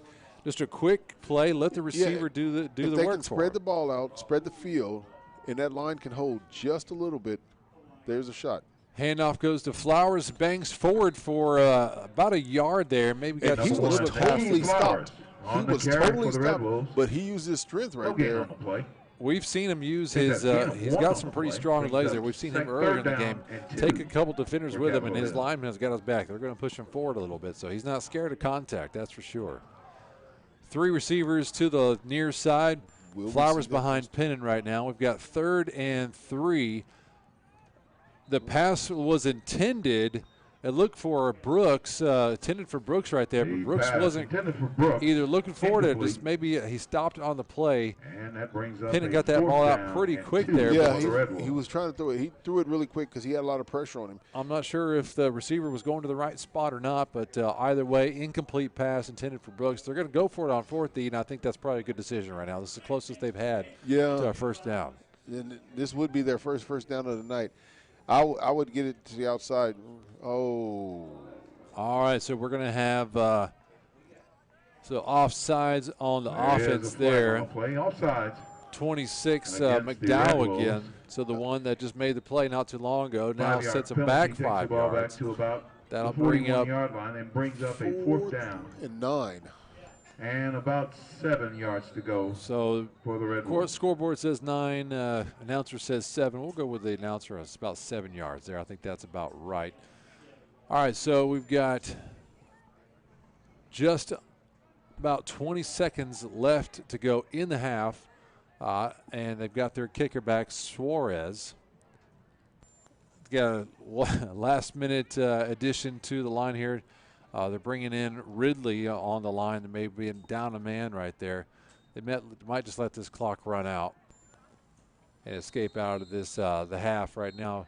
So that will bring a conclusion to our first half. The El Renos have come out to a blazing start.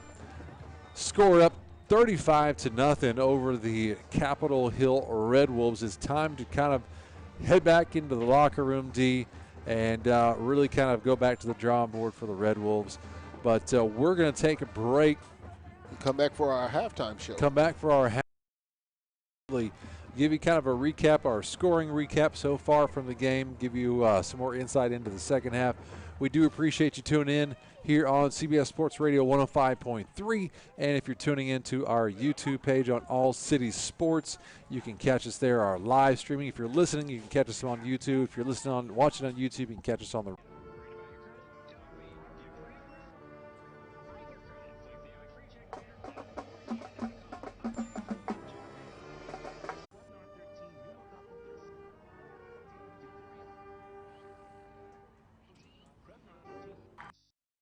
strains of the disease. Stop about Prevnar 13. Pain.com. Don't get Prevnar 13 if you have had a vaccine or its ingredients. Adults have a lower response to the vaccine. The most commonly reported side effect was pain at the injection site. For additional common side effects and full prescribing, 8 or 9300 or visit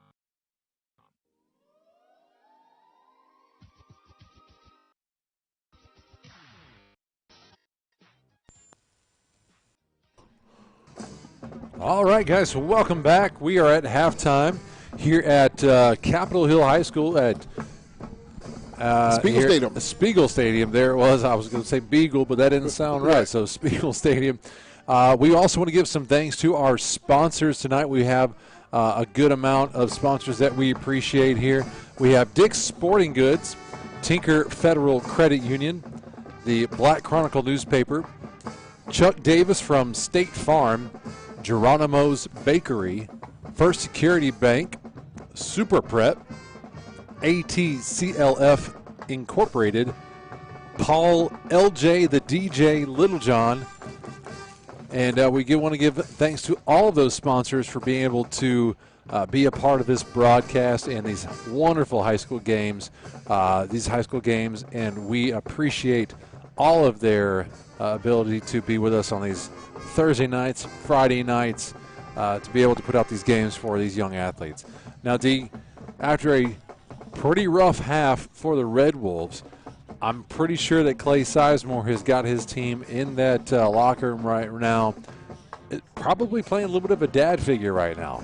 Yeah, probably just trying to, not really yelling and screaming and throwing things at the wall, probably just trying to get into their minds and say, you know what, guys, let's relax. Let's get into our games, get out of your heads a little bit, and kind of give them maybe some love from like a dad point of view. Because you got to remember, the Capitol Hill Red Wolves, for the most part, are a very young team. They have a lot of freshmen. They have a lot of people that have not played in the positions that they're in, as you can hear the Red Wolves band in the background. But let me say real quick on that band, their uniforms are fantastic. They are on point, that's for sure. That burgundy maroon with the trimmed in black, that's fantastic. And they even have the hats with the feather on. I don't really know what it's called, but that is, that looks very good. We'll roll with it, man. We'll roll with the hat with the feather on top. That's good. So yeah, that band looks really good. But what I was saying, you got to remember, for the most part, the team is a bunch of freshmen. They're young players. They're freshmen and sophomores. So with that, you can't just go in there and start throwing chairs against the walls and beating them down, because their play is already beating them down. So you got to do something to install some confidence. Some young egos in there that you don't want to crush them, right? Right. You want to install some confidence. And then at this point, it's not even about trying to win the game. At this point, you're just trying to do something to find a positive. What can we do that will be a positive for this game? And on the flip side, Coach Chuck Atchison for El Reno has had them really capitalize on all of the mistakes that Capitol Hill has made so far. They've capitalized on the fumbles, on the field possessions. He's dialed up some nice passes, some nice runs for everybody. It's made this really a comfortable lead, if there is such a thing in a football game after one half. that he's got them up 35-0. But the Red Wolves have definitely shot themselves in the foot. But like I said, Coach Atchison is making sure that he gets his players tuned in to make sure that they are continuing to make sure that all the mistakes that the Red Wolves have made, they're paying for them essentially. Right, and for the El Reno Indians, you just want to basically you're right now you're going to get into your third string, your third, your second, your fourth, because they already started the second string. So you want to get into your third, fourth string, and you want to basically build up your teams so that next year is better. And teams from next year are better. Your teams are your young players are getting confidence. So that third string, that fourth string, we're going to see them. And you're probably going to – we're not going to see probably the brothers Xavier and Mikey. Devereaux, yeah. Right now, you're probably not going to see him anymore with a 35-point lead, and you can pretty much have your will. You can do anything you want right now. You're going to see the third string, fourth string, and all those other young players in there. So with that, you're just building confidence for your players for next year, or maybe later on in the year you might say, oh, hey, somebody gets hurt. Oh, somebody's down a couple plays. Something's happening.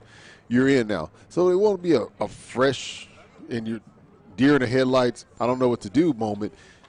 Right now, just keep building, and so that they can have confidence so they can play later on in the end of the year. Take your lumps and build on that. So we'll give you a couple scores from around the area here, some high school scores. Looks like Norman North is up 21-0 over Moore right now. Moore comes into the game 5-0. Norman North is at 3-2, but Norman North in the second quarter is up 21-0. Edmond Santa Fe right now is up 13-6 over UConn at UConn. And also West Moore, who's 1-4 in the season, is up 14-13 in the second quarter over Enid. And by the way, the Edmond Santa Fe UConn game is at halftime right now. So there's a couple scores from around the area. You know, I'm really surprised by that Moore score, because Moore, this has been they've been playing. This is their best year they've been playing in years, and the way they're being 5-0, and they're down. Right now, they were looking like a playoff team, and Moore hasn't been a playoff team in a good 4 or 5 years now. And we should have a couple games coming up tomorrow night as well. You were looking that up just a minute ago. Who are you kind of looking forward to tomorrow night?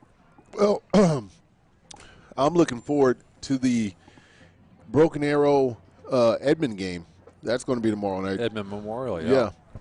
Being a former Bulldog who graduated from Edmond Memorial myself, we always look, fellow Bulldog, yeah. Huh? But at the same time, that's going to be a good game overall, because Broken Arrow has had a nice little season. It hasn't been exactly what they wanted, but coming down the turnpike, this is going to be a pretty good game, and I want to see if Broken Arrow is for real, because they've been a little hit or miss so far. So I want to see if they are for real, and I want to see if Edmond Memorial plays as well as they did in Edlam. Excuse me. As they did in Edlam, even though they came out on the losing end of it. But I'm getting choked up. We mentioned the high school, I get choked up. Oh, man. But what I was saying, I want to see if Edmond Memorial plays as well as they could. I'm going to get some water. Let's take a break. You're listening to CBS Sports Radio 105.3. We'll be right back.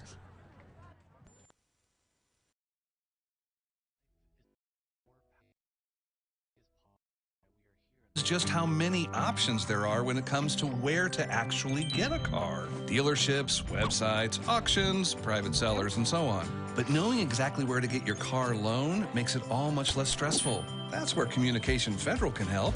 There's a reason we're known for auto loans around here. Lots of car options, lots of places to buy, but only one choice for an auto loan. Communication Federal Credit Union. Injuries don't wait. for business hours. Now you can be seen 24/7 for sports injuries. Whether you have a sprain or a broken bone, at the SSM Health Bone and Joint Injury Clinic at 13401 Northwestern.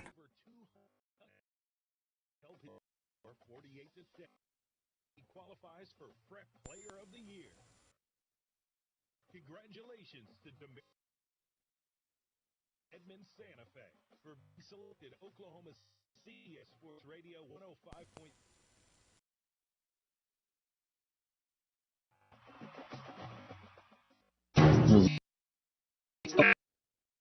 I know you've heard about it, probably even thought about it, and if you don't act your trade, only at Boomer Kia. Right now, your vehicle if you worth more now than when it was new. What do you do when a stock price is high? You sell it. Boomer Kia wants your vehicle. Pay off your trade no matter what you owe. We'll give you cash for your car today. So make the switch. Brand new Kia with zero money down, 0% interest, and zero payments. Worried about your pre-approved instantly, all without hurting your credit. Click the James Wade, General Manager here at Boomer Kia. I'm here every single day. Satisfied? Don't leave. See me. With approved credit with KM app. Deferred payments by dealer. Interest 21. You take steps to stay healthy when at the pharmacy picking up vitamins or filling a prescription. May I help you? Take a right now and ask the pharmacist how Prevnar 13 can help protect you a potentially serious bacterial lung disease. If you're 65 or older, a lot because of pneumococcal 13 valent conjugate vaccine, diphtheria CRM. Prevnar 13 is approved for adults to help prevent infections from 13 strains of the bacteria that cause pneumococcal. 13 does not protect against all. Learn more at Prevnar13.com. Don't get Prevnar 13 if you have had a severe allergic reaction to the vaccine or weakened immune system. The most commonly reported side effect was pain at the injection site. Deficient, please call 1-800 or visit.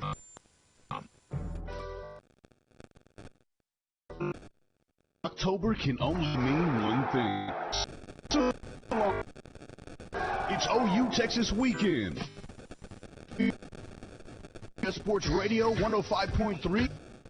We'll be there this Friday, October 8th. Join us at Saltgrass Steakhouse in Dallas.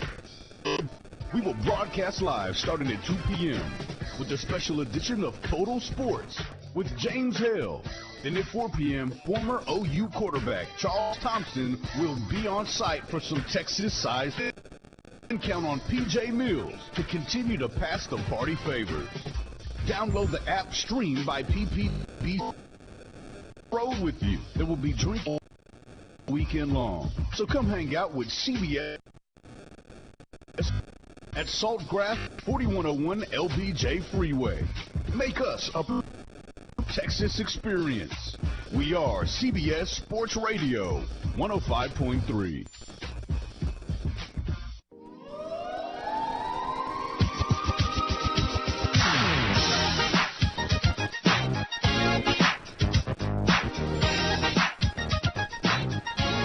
All right, good evening. Welcome back to our game of the week here on CBS Sports Radio for Oklahoma City Public Schools.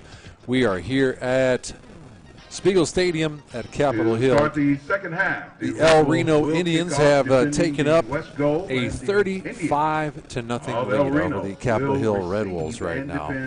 The East goal. Well, the Red Wolves will be kicking for the first time tonight. That's true. So we're going to have our first kickoff for the Red Wolves. Looks like we're going to have number 62, Oscar Suarez. Once again, he's our kicker for the Red Wolves. Going to tee off on this one. Back to receive. Looks like we have Devon Smith and Everhart once again. Everhart has had some nice runs tonight for the Indians. Let's see what kind of return they're able to get here. We got a low line drive taken by the up back right there, number 14. Finds a seam on the left-hand side, gets a couple blocks out of it, waits patiently, finds another seam down the sideline. He's got Smith out in front of him, breaks back out. Oh, stepped out of bounds. Stepped out of bounds right there. Right around the 34-yard line. Who was that on the return? Number 14. There it is. Okay, I couldn't see his jersey till now. That's Cade Mayo, a senior running back and safety right there. He was the up back and made a nice. He was very patient with that. Let his blockers get in front of him, let him come from the side, kind of set up a wall for him. territory. You know what? I must say, both teams have good uniforms. We got first and 10. The El Reno Indians in the all white with the blue lettering. It's easy to read, and then you got the Red Wolves in that burgundy maroon.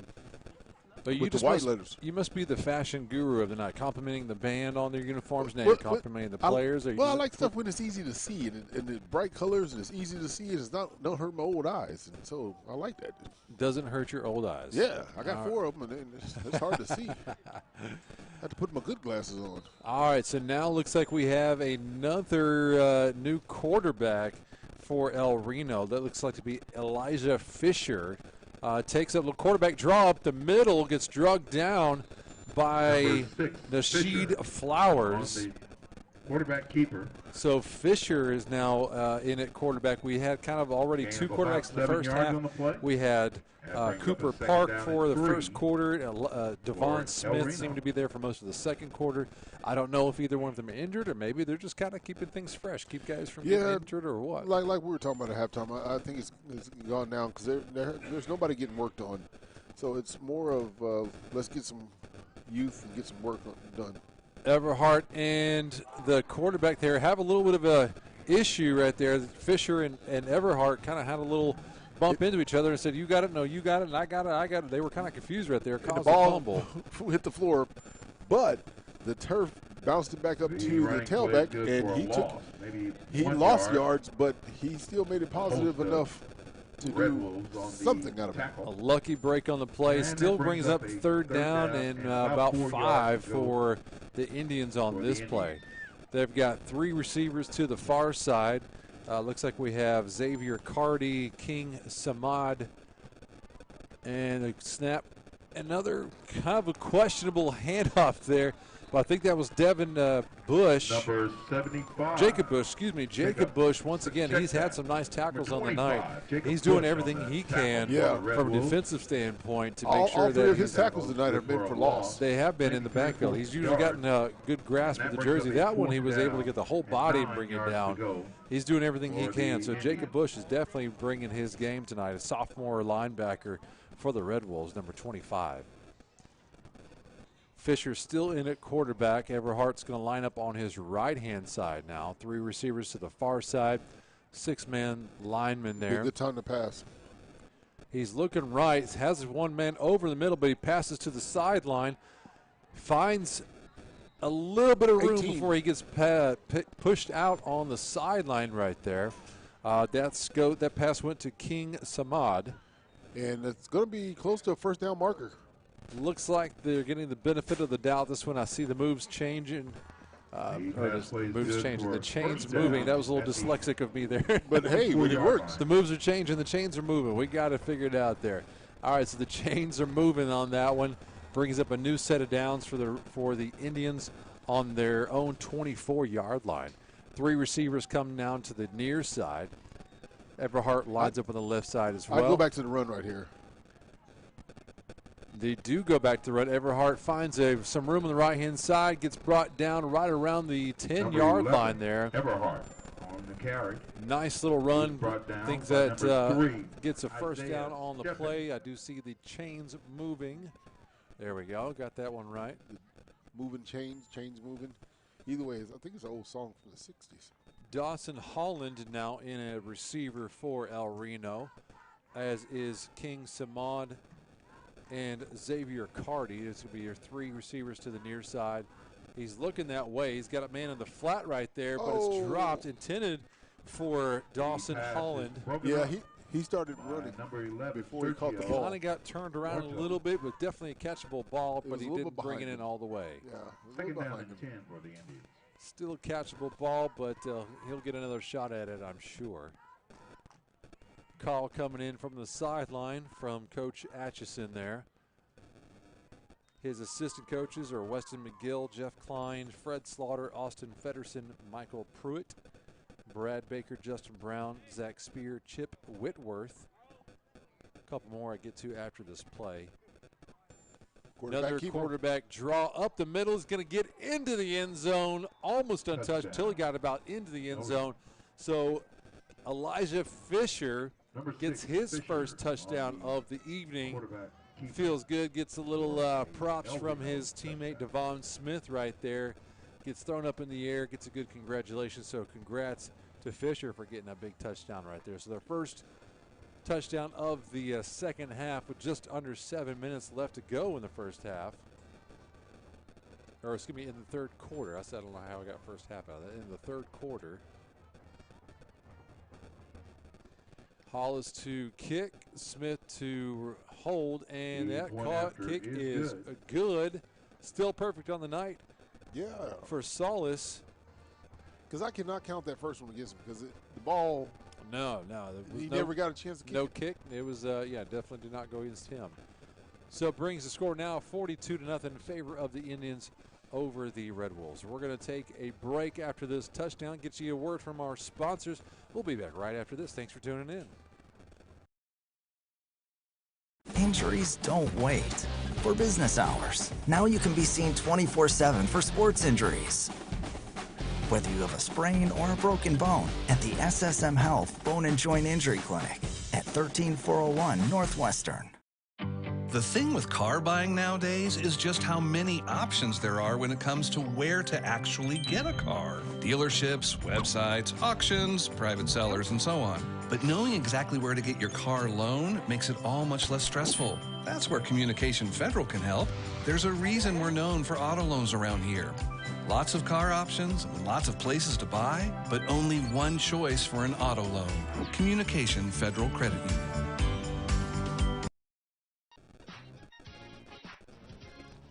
All right, guys, we are back to the action here at Capitol Hill High School. Solis is about ready to kick off from his 40.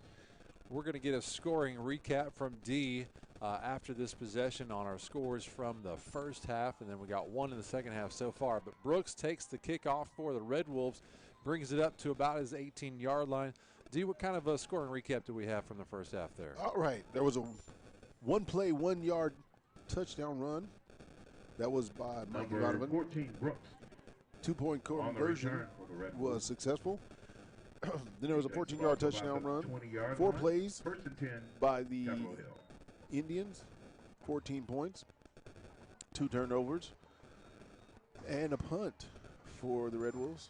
Then we had a 5-yard touchdown pass, making it 21-0. Then a 32-yard touchdown pass, making it 28-0. Another fumble by the Red Wolves. And then a 5-yard touchdown run, making it 35-0. That was our halftime score.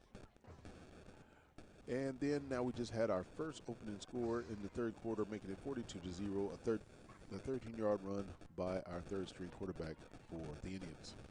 Pennon for the Red Wolves gets the snap, tosses it out to Flowers. He does get back to the 21-yard line. Gain yard. So gained a yard on that one. That was a hard second and 9. Yeah, he found a little bit of room, fell forward. He's been doing that very well. He's been able to take that and use his strength to his advantage and take a couple defenders with him and not go down easily.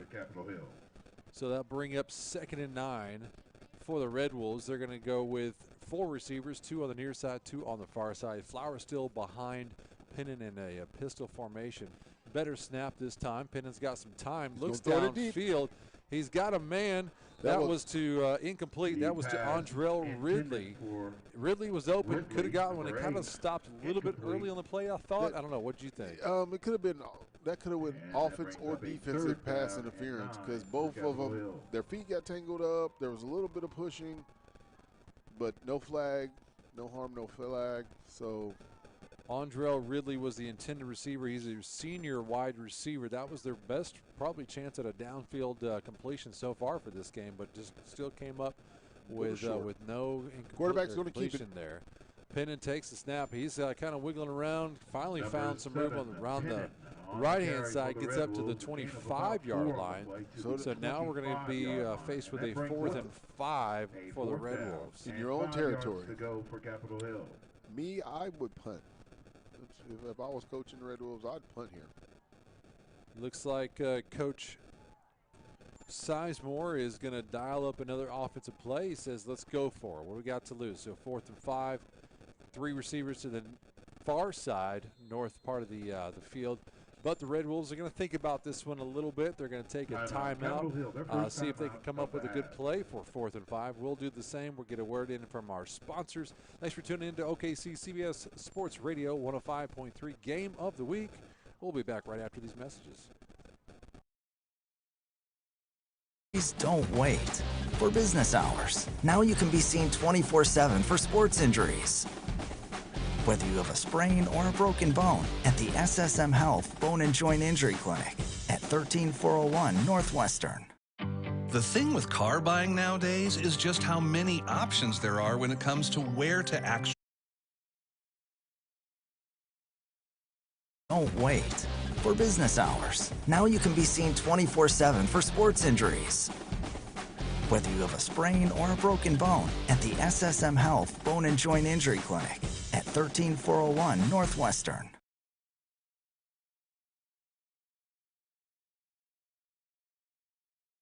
Punt it, so Suarez is going to punt it for the Red Wolves. And the Indians is going to receive it right about, well, bounce about the 50-yard line, but they're going to fall down on it. That was going to be Elijah Fisher, who was playing quarterback a little while ago, takes the reception there. Now, I need to give some props to our sponsors real quick. Halftime sponsors. Yeah, halftime. I just didn't get that one in. My apologies, but I still want to give some love to Metro Tech. Looking for a great career, go to Metro Technology Centers. They have training for jobs in high demand. Metro Tech has hands-on training in medical assisting, culinary arts, and a whole lot more. You can earn certifications and licenses taught by industry experts. That's Metro Technology Centers. They're preparing you for life. And SSM Health. This, after a hard game, we all feel that. Myself, I played a soccer game on Sunday. I could have used some medical specialists to get me back in the game, but that's what SSM Health is for. They can get the services of sports medicine specialists at St. Anthony's. They have a great team to get a player back in the game from injury. So major props to Metro Tech and SSM Health St. Anthony for being great sponsors of us, and we appreciate them, as do our high school players as well, to be able to bring this great broadcast to everybody out listening today. Yeah, the sponsors are great, and we are nothing without them. That's absolutely true. So Fisher takes the snap, gets a quick draw up the middle for a short gain on the play. Looks like in on the tackle right there was number 52, Andrew Vittori. He's a senior linebacker. He was in on the tackle right there. Including number 32. Let's give some love to our linemen tonight for El Reno. We've got Dion Cality, number 70. And now they've turned their size to me. I'll get you some more linemen. We always got to give that love to the big guys in there. Yeah. Little pressure from the Red Wolves right there. Jacob Bush sneaks through, but Fisher finds a room on the outside away from the pressure. Gets all the way down to the 32-yard line. He sought that pressure out, felt it, smelt it, went the other way, picked up a good run on the play right there. That was a nice 25-yard run. I was going to say 20-plus yards right there on that play. So and he takes the ball down. You might have said 50 because he ran from one side, one hash mark to the other, then turned up. First down. Yeah, he had probably a lot more yardage if you calculated all total. But as far as on the football field sense, he went from the east to west on that one. Picked up a good gain on the yard, gets him first down in the Red Wolves territory, about the 31-yard line. Everhart to the left, fake option there, gets the ball out to number 15, right around the 30-yard line right there. Fights for a couple more yards. It may be a game. That ball went to Dalen Pruitt, a freshman receiver. Put up a good fight, but the Red Wolves were able to bring him down. Sergio Lorto. About a 5-yard gain on the play right there. So our other lineman for El Reno, we've got Xavier Ellich. He's a freshman in there. 60, 56. 56 will be Tevin Palmer. 63. 63 will be Cade Houston, a sophomore lineman. And all the way on the far side right 60. there, tackle will be Eric Parker, a freshman. So they got some young offensive linemen in there right now. Yeah, that looks like they got their third string in. And Fisher takes the snap, gets it to Everhart, but Everhart is slammed down in the backfield. That one's brought down by Jacob Bush again. But he might have got a face mask in there. He might have got a finger caught on that face mask. He is everywhere in that backfield tonight. He's terrorizing that backfield. Yeah. He's a good-sized kid, and when he the preliminary signal face mask. When he gets a chance, yeah, it looks like it's going to be a face mask against the Wolves. So it did get a little bit of that face mask in there, so that'll be a big penalty after a big loss on that one, D. So you can't fault him right there because he's coming in about 6'2", 6'4", and Earnhardt is every bit 5'6", 5'8", so he was just mauling him, and that hand got caught in the face mask.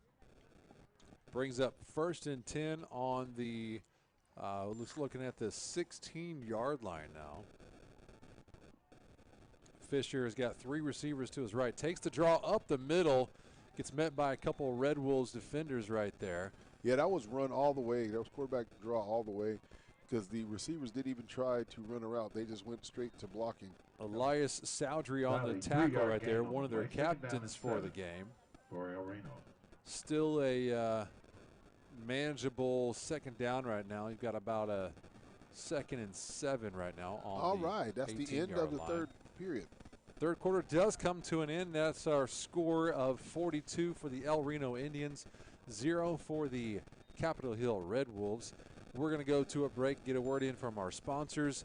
Actually, we're going to get a quick, we'll thank our sponsors when we come back from this break. So thanks for tuning in. James Knox on the play-by-play, D. Wright as your analyst. We'll be back right after these messages. Injuries don't wait. For business hours, now you can be seen 24/7 for sports injuries.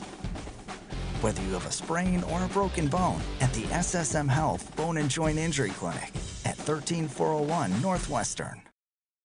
The thing with car buying nowadays is just how many options there are when it comes to where to actually get a car. Dealerships, websites, auctions, private sellers, and so on. But knowing exactly where to get your car loan makes it all much less stressful. That's where Communication Federal can help. There's a reason we're known for auto loans around here. Lots of car options, lots of places to buy, but only one choice for an auto loan. Communication Federal Credit Union.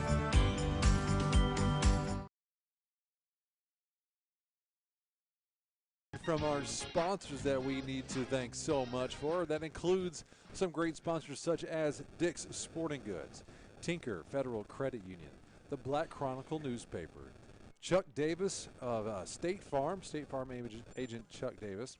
We have Geronimo's Bakery, First Security Bank. We have Super Prep, ATCLF Incorporated, Paul, LJ the DJ, Little John. And that's some of our sponsors that we want to be so thankful for to be able to bring this broadcast to you guys that are tuning in today. And now we are back for the fourth quarter. First play of the fourth quarter, 12 minutes on the clock. Fisher takes the snap, gets it to Everhart. He finds a seam on the right-hand side and into the end zone.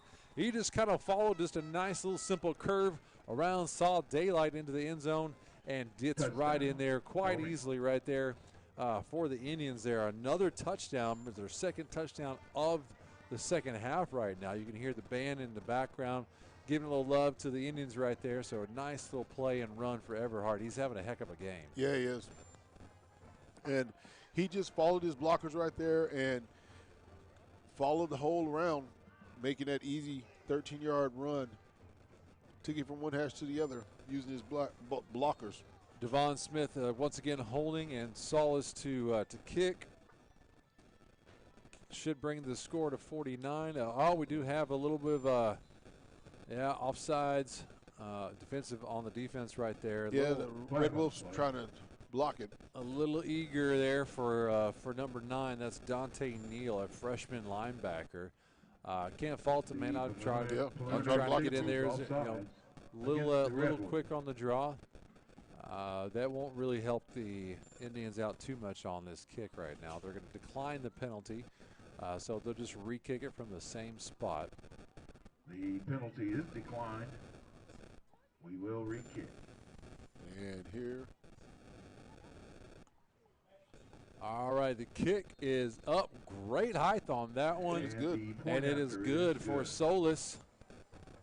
Brings the score to an official 49-0 for the El Reno Indians. They're having their way with it tonight, folks. We'll take a break and get to our sponsors. We do appreciate you tuning in to the OKC CBS Sports Radio 105.3 Game of the Week for public schools. Thanks for tuning in. We'll be back after these messages.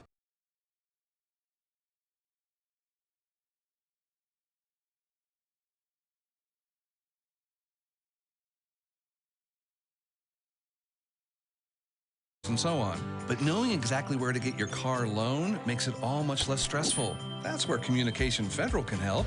There's a reason we're known for auto loans around here. Lots of car options and lots of places to buy, but only one choice for an auto loan. Communication Federal Credit Union. Injuries don't wait. For business hours, now you can be seen 24/7 for sports injuries. Whether you have a sprain or a broken bone, at the SSM Health Bone and Joint Injury Clinic at 13401 Northwestern. On their way to being the get their first victory of the year. Victors of this game. They're going to get that first win of the season. It appears so far. I'm pulling for the Red Wolves to get something going. I'm kind of just in that mode where I want to see something good happen for him, including right now Kevon Brooks, Kevon Brooks takes the kickoff, kind of gets a little bit backwards. He lost it in the lights. He lost it in the lights and started bouncing around. He finally picked it up, but by the time he picked it up, everybody was there. So then he was scrambling. It was slow developing for him, and it kind of cost him some yards there. They're going to give him a little forward progress on that, so it'll come up to about the 7-yard line there for the Red Wolves. So they are deep in their territory. This is no place to have any bad snaps right now, D. They need to this is how they started the game off. This is how they started the game off, but on the first play, it was a penalty, and they ended up starting right here. But now at the start of the fourth quarter, they're going to start deep in their own territory, and you don't want any mistakes here, because any mistakes that you make will.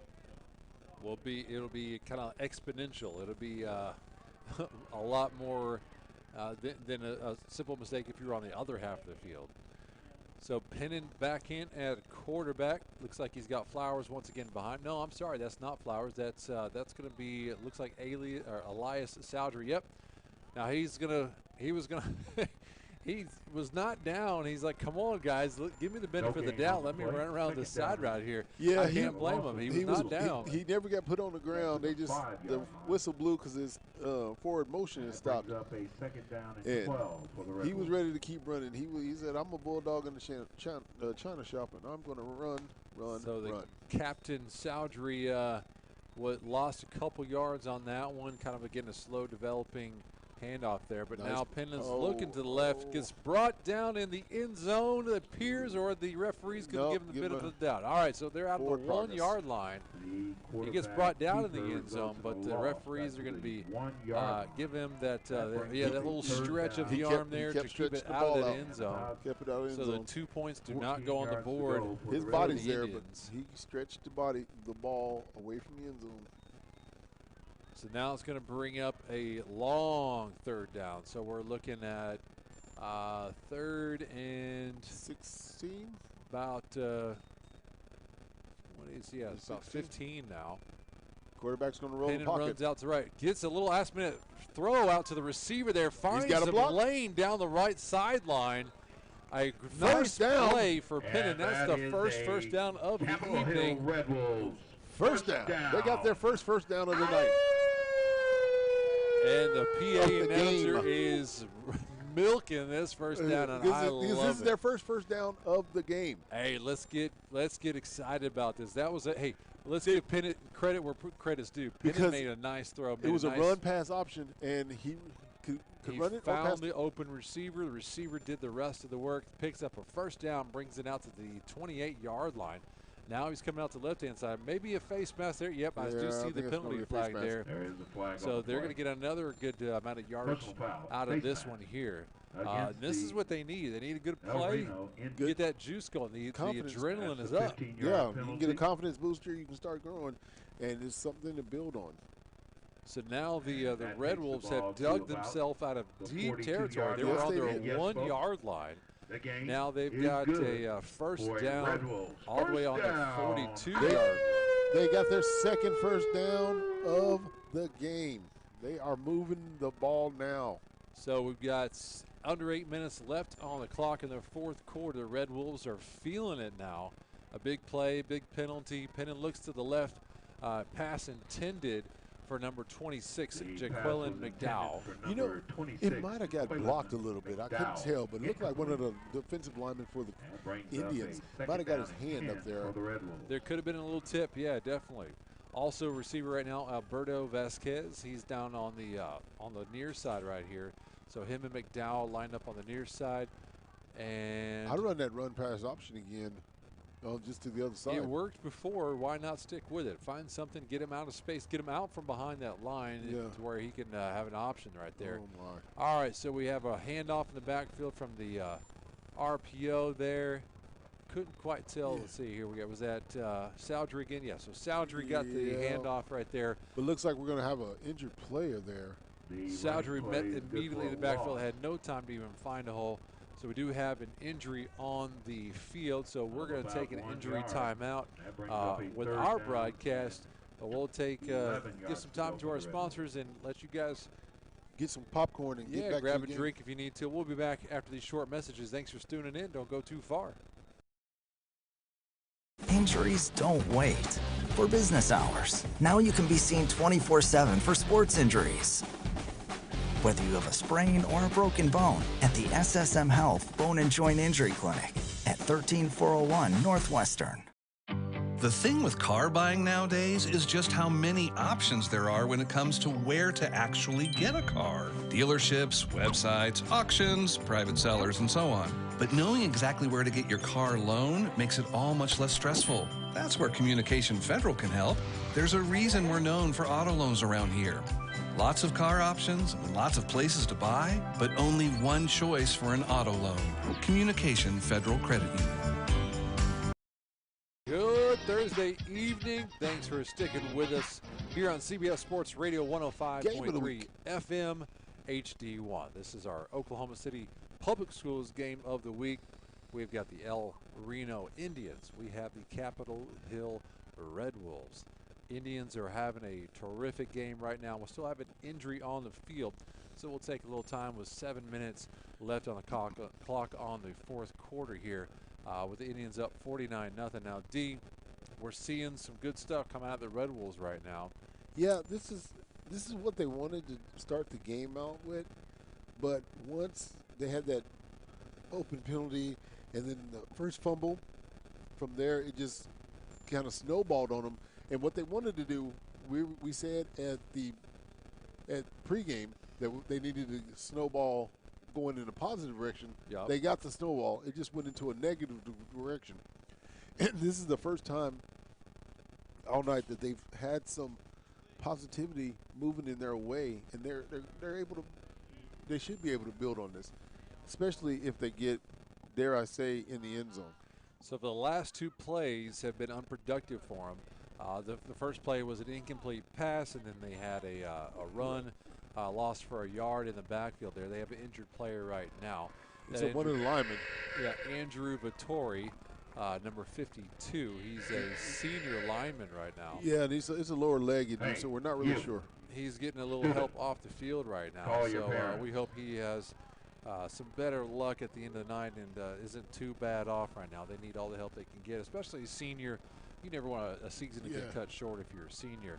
You know, he's SSM got, Health, sir. There you go. Go see SSM Health. Get you back from an injury quickly. Go see their medicine, their sports medicine specialist. So, good call there, D. I like the drop. All right, so now we are about set to get back into action here. The referee gives a wind the clock motion. Pennon's back, ready to take the snap. I believe that's going to be Saldry again. A throw goes down the field. He's looking for. Oh my goodness! He's looking for Ridley once again. Ridley almost looks like he kind of pulled up and slowed down towards the end of the run right there. If he had maybe kept strong with his run, he probably would have caught up to that one. It was actually a pretty decent throw from Pennon, I thought. They weren't on the same page because they're talking right now at the hash mark, and the receiver was trying to run a post route while the quarterback was throwing a sideline route. So it just, they didn't work. They weren't on the same page. Yeah, I think, like I said, Ridley pulled up just a little bit. I don't know if he had eyes on it, maybe lost it in the lights or something. Pretty decent throw from Pennon. It looks like we're going to get a new center to Joaquin Alvarez back in at center now. He's the one that had the snap problems earlier in the game. Yes. Maybe he's got those remedied now. Let's see if he's able to. But we're going to punt the ball. It's got 4th down for the Red Wolves. Suarez back to punt. They may be able to change field and pin him deep here if he can get this ball off and get it high. A little maybe line drive, but it'll take a roll. No flag on the play. Definitely see some people moving early there. Now there's a flag. Now there's a flag. I'm not sure how that snap didn't have somebody offsides on that one, but they played on.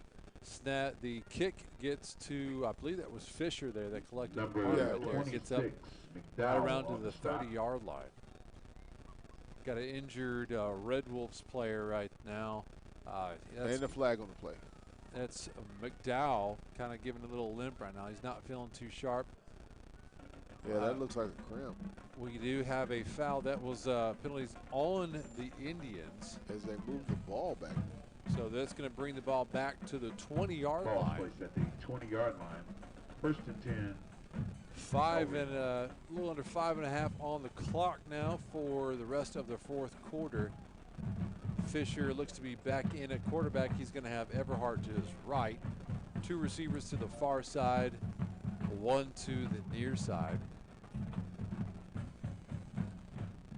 Red Wolves are lined up close. Quarterback's going to keep Fisher's got the ball, looking for a lane down the right-hand side, makes it to past the 30-yard line. That'll be close to a first down, if not a guaranteed first down on that one. Nice little run by Fisher right there. Yeah, they did the quarterback draw right there. They tried to spread the offensive line, or spread the field, and as they spread the field, everybody took off blocking. And that's Call your parents. Keep it simple. Keep it simple. The runs from the quarterback have been running for him all night long. Keep it simple. Keep that clock running. They want to get out of this game as quick as they can. Fisher takes the handoff, gives it to Everhart, finds some room on the outside before he gets to about the 40-yard line, before he gets anybody to bring him down and touch him right there. So a nice 8-yard gain. Another run close to the first down line to gain. Looks like the referee's signaling a first down right there, right on the hash mark right there. Guess he gave him forward motion. Good spot on the play around the 41-yard line. So 2 consecutive runs, 2 consecutive first downs for the Indians. Keep it simple, keep it going. Yeah, they're not going to do much throwing anymore. It's going to be just trips to the right for fundamental Fisher. runs. Oh, there's a timeout. The Wolves saw something, and they're going to call a timeout. Coach Sizemore didn't like what he saw, gets a timeout in, and the coaches are talking to each other. So they're going to bring over the players. They're going to get an earful. We'll take a break, get some of our words in from our sponsors. Thanks for tuning in to the Oklahoma City Public Schools Game of the Week here on CBS Sports Radio 105.3. The thing with car buying nowadays is just how many options there are when it comes to where to actually get a car. Dealerships, websites, auctions, private sellers, and so on. But knowing exactly where to get your car loan makes it all much less stressful. That's where Communication Federal can help. There's a reason we're known for auto loans around here. Lots of car options, lots of places to buy, but only one choice for an auto loan. Communication Federal Credit Union. 24/7 Bone and Joint Injury Clinic at 13401 Northwestern.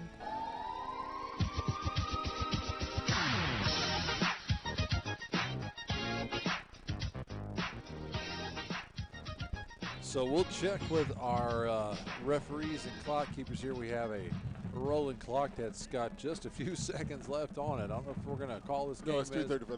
That was the timeout. Okay. Yeah. Thank you for correcting me on that one. I thought that clock would have been running pretty quick there. So we have officially 3.5 minutes left in the quarter. Trips to the right for Fisher. Blitz by the Gets Wolves. a handoff to Everhart. Finds a hole. Gets past the 50 down into Red Wolves territory. Brought down by about 3 defenders there, including Andrell Ridley and also Alberto Vasquez. So that'll bring up another first down. They're having a lot of luck on the ground right now, D. Just keeping it simple. Find a lane, burst up the middle, turn on the jets, and move those chains. They're keeping that clock going as well. Right, staying away from the sidelines.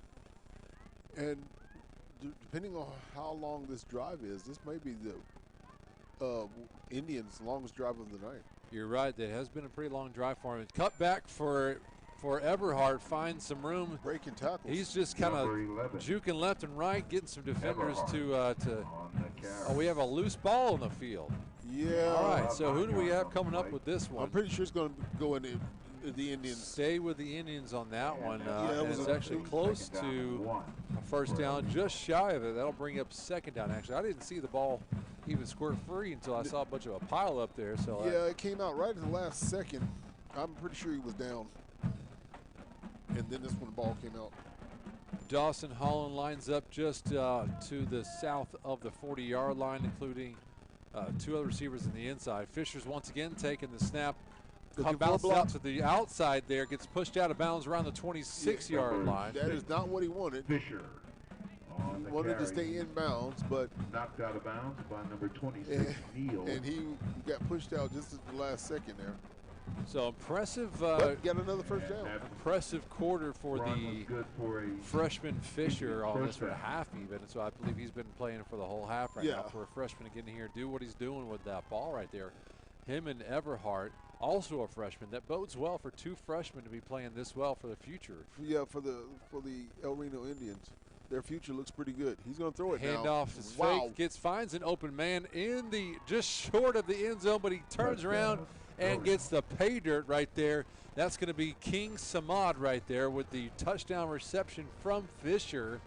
He was wide open in the corner. He was kind of walking backwards. Gets the ball, turns around, and says, hey, there's an end zone right here. And, on that throw from Fisher, he didn't set his feet, but he was using it all arm, and he was almost facing the sidelines when he threw it downfield. Had to throw it. Too open to try and square. Not enough time to square up. He thought this is a good enough option. Push it down opportunity for me. All right, now we've got Smith to hold, Solis to kick. Kick is up. A little bit lower than his previous kicks, or was there a flag on the play? No, the kick is good. Okay, no flags on the play. His legs is tired. He's been kicking a lot tonight. He has been kicking a lot this evening. That brings the score officially to 56-0 for the El Reno Indians. Red Wolves are going to get one more kickoff. They'll have 1:38 left to do something with this ball, maybe get on the scoreboard before, put a good string of first downs together, move down the field, get something going before they head out into this game here in front of their home crowd. D, they would love to put something together. They'll put a couple men back to receive the kick here. That will include McDowell as well as Pinnon. Pinnon's been doing a lot of everything tonight, so he's definitely an offensive weapon for them. Right, and it's like we said, it's a young team, so there's going to be they got some growing pains, and hopefully most of this helps them in the future. The experience that they gain from a situation like this, I know it's tough when you're not finding a whole lot of luck. The scoreboard it just kind of looms largely over you. But with experience like this, and you get that bad taste in your mouth, you know how it feels. It just gets you hungry maybe to really do a lot more of the off season, gain all the experience, listen to those coaches a whole lot more, and be able to soak it all in and gain everything you possibly can. So another 2-3 years down the road, these scores aren't happening anymore. Right, and it goes to, as you build confidence and you build little things and you keep playing, this goes more than the football field. It goes more into the man you become, the adult you become, because you're like, I can, no matter how much it gets down, we're going to come back. We're going to keep fighting. We're going to keep going, no matter how much dirt life throws on you. Yeah, it's a life lesson for sure. The hardships that you face, you know, there are some positive things that can come out of that if they allow themselves, you know, the opportunity to take that in and learn from that. Pennon gives the ball back to Soudry. Soudry's trying to fight to get it forward, but the Indians, let's see who we got here. That's Bradley Chavers, one of those twins we talked about earlier in the game. Brings him down in the backfield right there. Senior linebacker there. Was able to get a loss on the play. I believe that was Chavers. I see number 30. Maybe it wasn't. No, that was 60. 60. Okay. Yeah, it's the jersey's a little crumbled up on the side. You keep forgetting to bring my binoculars. So I do. See. Pennon rolls out to the right. He's got some time. Throw it. Does he have anybody open? He does have a man. Oh, but he overthrew. Pass intended for Kevon Brooks. And couldn't quite hit him in the numbers right there. It was a little bit high over his head. Still a nice play by Pennon to be able to escape the pressure and find that open man. Just couldn't quite just dial it into Brooks right there when he was open. Yeah, he just overthrew him just barely. If there was a way he could redo that, that would have been magnificent for the Red Wolves. We've got just enough time for maybe one, maybe two more plays, depending on how these kind of shake out here. We got 29 seconds left on the clock. Two receivers to the near side, two to the far side. Pennon's looking left, looking right, trying to find anything. He's scrambling, gets to the 20, gets to the 25, out of bounds about the 27-yard line. Couldn't find anybody downfield, despite having a little bit of time in the backfield. So he had the most time of the night. One of the things he couldn't find all night was a little bit of time, but the receivers need to help him out a little bit and find some space. So that brings the clock down to 17 seconds. Yeah, they started watching him instead of moving around trying to get open. You have to move. You have to keep moving and get open so that you can receive the ball. So maybe we'll have time for one more play. The clock is running down, or are they just going to let it kind of run out? So 10 seconds now. Pennon's lining up. I don't know if they're going to get this play in and on time. They'll let that clock. No, one more play. All right, Pennon's looking left. You might as well look downfield, Pennon. Throw it down there. Get you a throw in. There's a man open. Reception goes to Ridley, caught at the 42-yard line. And that's another first down. The referee is going to blow the play dead. And that will bring a closure to the game tonight. A resounding victory for the El Reno Indians tonight. Gets their first win of the season. Now brings them to 1-4 on the season. The Red Wolves are still searching for that first win tonight. Put up the valid effort. They never quit. I can respect that. They played to the final whistle.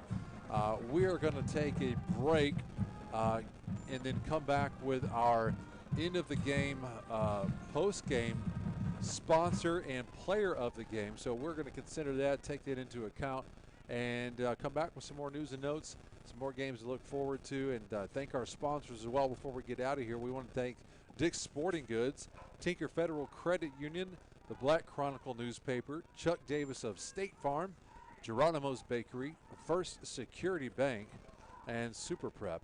We also have ATCLF Incorporated, Paul, LJ, the DJ, Little John, and we're going to take a break. We got our last player of the game post-game report, sponsored by Tinker Federal Credit Union. Thanks for tuning in. We'll be back after these messages to wrap things up for you. Injuries don't wait. For business hours, now you can be seen 24/7 for sports injuries. Whether you have a sprain or a broken bone, at the SSM Health Bone and Joint Injury Clinic at 13401 Northwestern. The thing with car buying nowadays is just how many options there are when it comes to where to actually get a car. Dealerships, websites, auctions, private sellers, and so on. But knowing exactly where to get your car loan makes it all much less stressful. That's where Communication Federal can help. There's a reason we're known for auto loans around here. Lots of car options, lots of places to buy, but only one choice for an auto loan. Communication Federal Credit Union. Brought to you by Big O's Pork and Dreams, Metro Technology Centers, Super Prep, Communication Federal Credit Union, Family Leisure, and SSM Health. I'm one of thousands of women with metastatic breast cancer, or MBC, which is breast cancer that has spread to other parts of the body.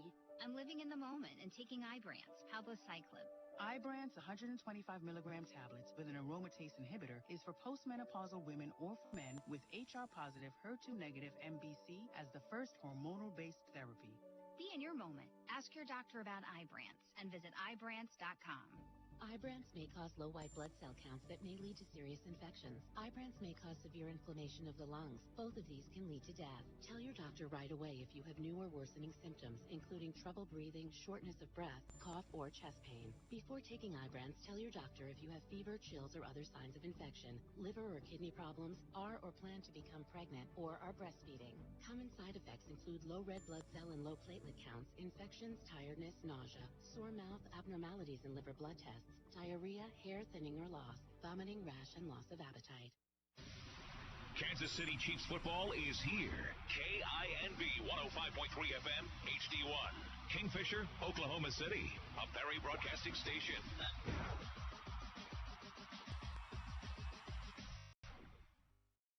No matter what we come in for, Target makes it easy to leave with more of what we value. Come in for black-owned coffee, leave with change in your hands. Come in for healthier snacks, leave feeling more fulfilled. Come in for affordable lotion, leave feeling like $1 million. When we bring home more of what really matters, we can find better days within our reach. What we value most shouldn't cost more. Target.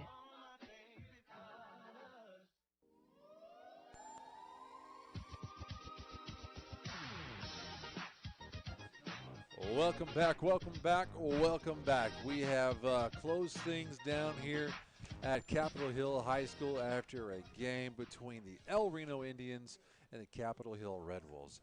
We were anticipating maybe a little bit better competition between the two teams, looking for their first win of the season, D. But El Reno came out and kind of had gave us a reminder of the last couple seasons when they were eight-win teams. When they were a playoff team, they did that, and they played very well. I have to give it to absolutely give credit where credit's due. El Reno Indians, because they played very well and they did everything that they were supposed to do, and their mistakes were minimal. They were. They had some penalties here and there that didn't affect them too much. And we asked the question before the game: who wants it? Yeah. Who wants to have some fun? Who was hungry? There was that big meal ready. It was served. It was hot and ready. Big W meal. And the Indians came out and took advantage of every opportunity they had. They mixed it up. They brought in a lot of players that got some good snaps tonight. They had some young freshmen tonight. They had some of their senior leaders out there. Everybody who played a positive part for the Indians. And on the flip side, the Red Wolves, like you said numerous times, they had a lot of young players around there, and that's okay. And there's a lot of freshmen. And you got to remember, they haven't played because last year was COVID, and they didn't play a lot last year. So last time they actually played was their 7th grade year. And so they're a little undersized and a little bit of it's a lot of learning to go. Big learning curve. You play a lot. It's a lot different from middle school to high school to college, college to pro. It is very different every level. They're taking those lumps, and they're going to build a nice foundation of it. I'm excited to see what the Red Wolves do within the next year or two with that young nucleus. If they can keep them together. Right.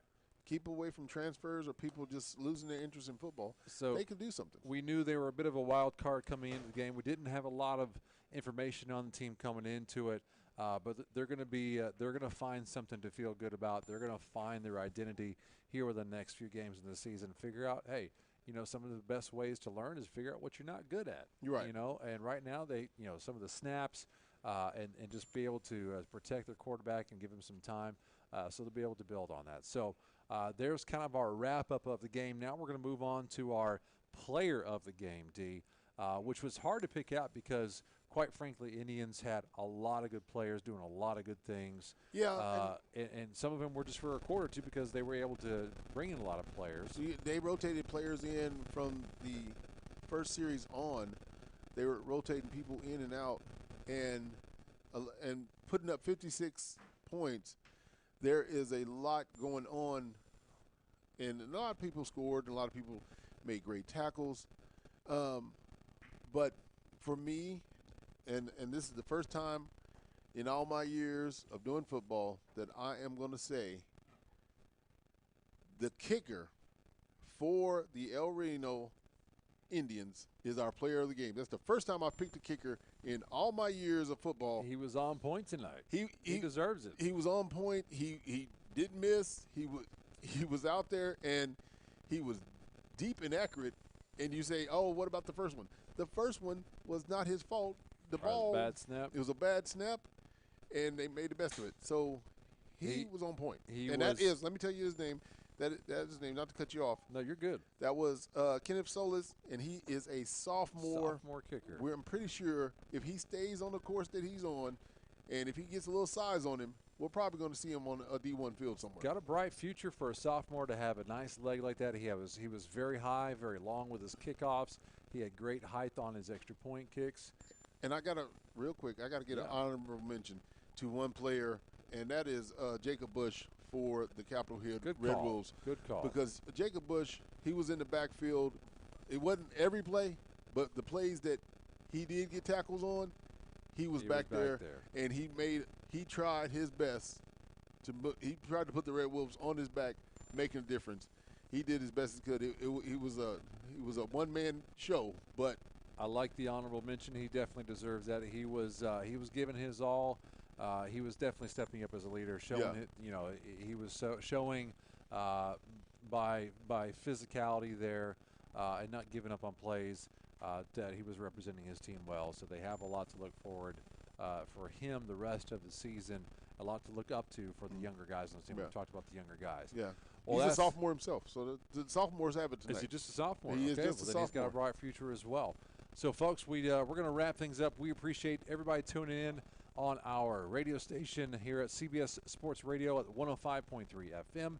You may have been tuning in to our app. Our app is streamed by PPBC and on our YouTube page, All City Sports. We're going to give one last thanks to all of our sponsors tonight. Our Tinker Federal Union player of the game, by the way, we said it was our kicker, Kenneth Solis. For the El Reno Indians. Mm-hmm. So Tinker Federal Credit Union, do you need a car or truck loans for a new used vehicle, or do you need a refinance? Your friends at Tinker Federal Credit Union are here to help. You can apply online or stop at one of our community branches.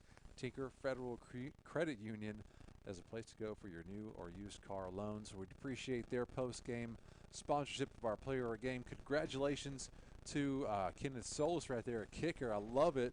An honorable mention. I like that as well. So one last thanks to our sponsors tonight. We're going to go start off with State Farm agent Chuck Davis, Paul LJ, the DJ Littlejohn, ATCLF Incorporated. We have Super Prep, First Security Bank, Geronimo's Bakery, the Black Chronicle newspaper, again Tinker Federal Credit Union with our player of the game, and Dick's Sporting Goods. You Chuck catch Davis, State Farm. Our coaches shows also. You can tune in on Mondays for that. Well, I appreciate everybody tuning in tonight. I'm signing off. James Knox as your play-by-play tonight. My analyst, D. Wright. Thanks so much for being here, D, and providing the insight on the game. The knowledge. We'll see you guys next week and for our Oklahoma City Public Schools Game of the Week. Y'all have a great week. Good night, America. The thing with car buying nowadays is just how many options there are when it comes to where to actually get a car. Dealerships, websites, auctions, private sellers, and so on. But knowing exactly where to get your car loan makes it all much less stressful. That's where Communication Federal can help. There's a reason we're known for auto loans around here. Lots of car options and lots of places to buy, but only one choice for an auto loan.